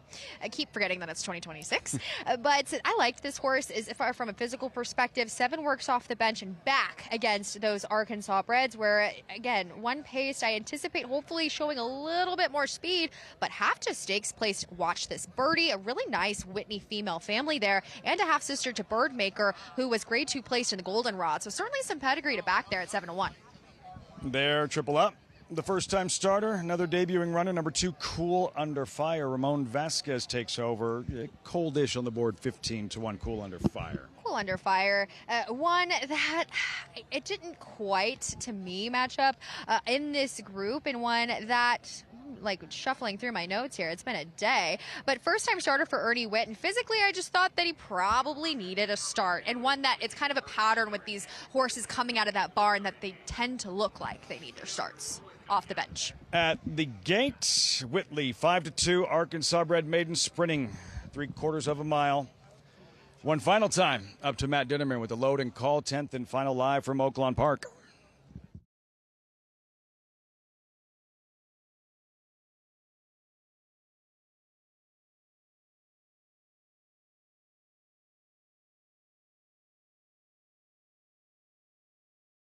Cool Under Fire. Willie Cutts have gone in. Perfect Dial coming up to the gate.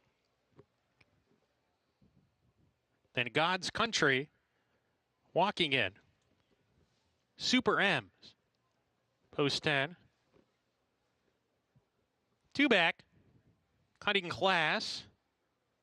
And to the outside post, Boss of Me.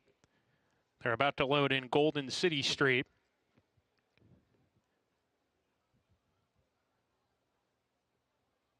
To the outside post, Boss of Me.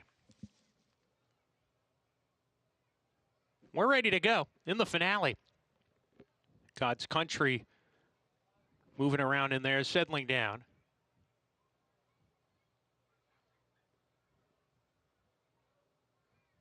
God's Country again. And another one in there, number 7, Get Out Your Wallet, who just threw the rider there, Alfredo Triana, who landed on the side of the gate. Get Out Your Wallet. Rider getting back in the saddle. Looks like we're ready. And we're off. A little bit slow to go, was cool under fire. Whitley was a little bit slow to go as well, but he's moving forward to grab the lead here. Whitley on the lead in the early stages by a half length from Willie Cutts, who gets a tap on the shoulder in second. Perfect Dial alongside. Super Miss is alongside of Cutting Class there together. They're 2 clear of Get Out Your Wallet. Boss of Me to the outside. Then Triple Up, third last now. 4 clear of Golden City Street. Cool under fire right behind him. God's Country well out of it as they go into the far turn. Whitley the leader, just a neck. Perfect Dial right there as they round the far turn. Super Miss in the third position. Willie Cutts is next as they round the far turn here, and then Cutting Class as they round that turn. Perfect Dial, Whitley. They are stride for stride coming to the top of the lane. Whitley on the inside, narrow lead. Perfect Dial under the stick second as they come off the turn. It's Whitley. Whitley down the lane, a 2-length lead. Triple Up into the second position is charging now, and Whitley's got to find more. Here's Triple Up on the outside, blowing by Whitley in the final furlong. Triple Up going away from the competition. Whitley is second, and then Boss of Me. Triple Up geared down under the line. This was a ridiculous win. He won by 7, wrapped up, and the riders stood up on him for the entire 16th of a mile. That was impressive. Second home, Boss of Me, then Whitley. Running to his pedigree as Triple Up, Mig, just trounced this field and did it in a way that you wouldn't have thought. First-time starter coming from off the pace, taking kickback, negotiating his way through traffic. He looked like it was the Belt Parkway after relieving here. He knifed his way between horses. This mare is now produced 6 winners, 4 debut winners, and I think potentially another stakes winner. And Arkansas Red Stakes winner for sure, because, and I give credit to Amir Mendoza, as this horse was obviously best, but after the slow break, he stuck to the rail, and he was able to cut so much ground around the turn. Really did. Saving ground, so imperative in a big field like this. But I love this drone shot because it shows you the separation and how quickly he got away from his field. This is a very impressive debut win for this 4-year-old son, newly turned 4-year-old son of Upstart. And it's nice when you identify from pedigree horses that could potentially be very good on debut, and he might have taken a lot more money. Went off at 9-2. I know. I got pretty excited when I looked through the pedigrees of this guy. Me too. And I was like, there's no way he's going to be 30-1. No. I mean, not with that pedigree. And again, I always look for that with first-time starters where there's other horses in the family that have won on debut. It's so imperative, and definitely something to highlight as Triple Up gets the win for Claim to Fame stable. Shea Stewart and Amir Mendoza, I believe, picks up his 2nd win on the Oaklawn card, and that will do it for the Friday racing coverage. Thanks for tuning in here to America's Day at the Races as, whoa, Lucille Ball, she was fantastic today, earning a 103 buyer, 2 for 2 as Spirit of Royal breaks his maiden for Dallas Stewart, former assistant and exercise rider to the legendary Coach, as we celebrated him today in the Coach Overnight Stakes. That went to Tap Into This, who was very impressive for Steve Asmussen. Make sure you tune in tomorrow with coverage starting on FS2 at 2:30 here on Fox Sports.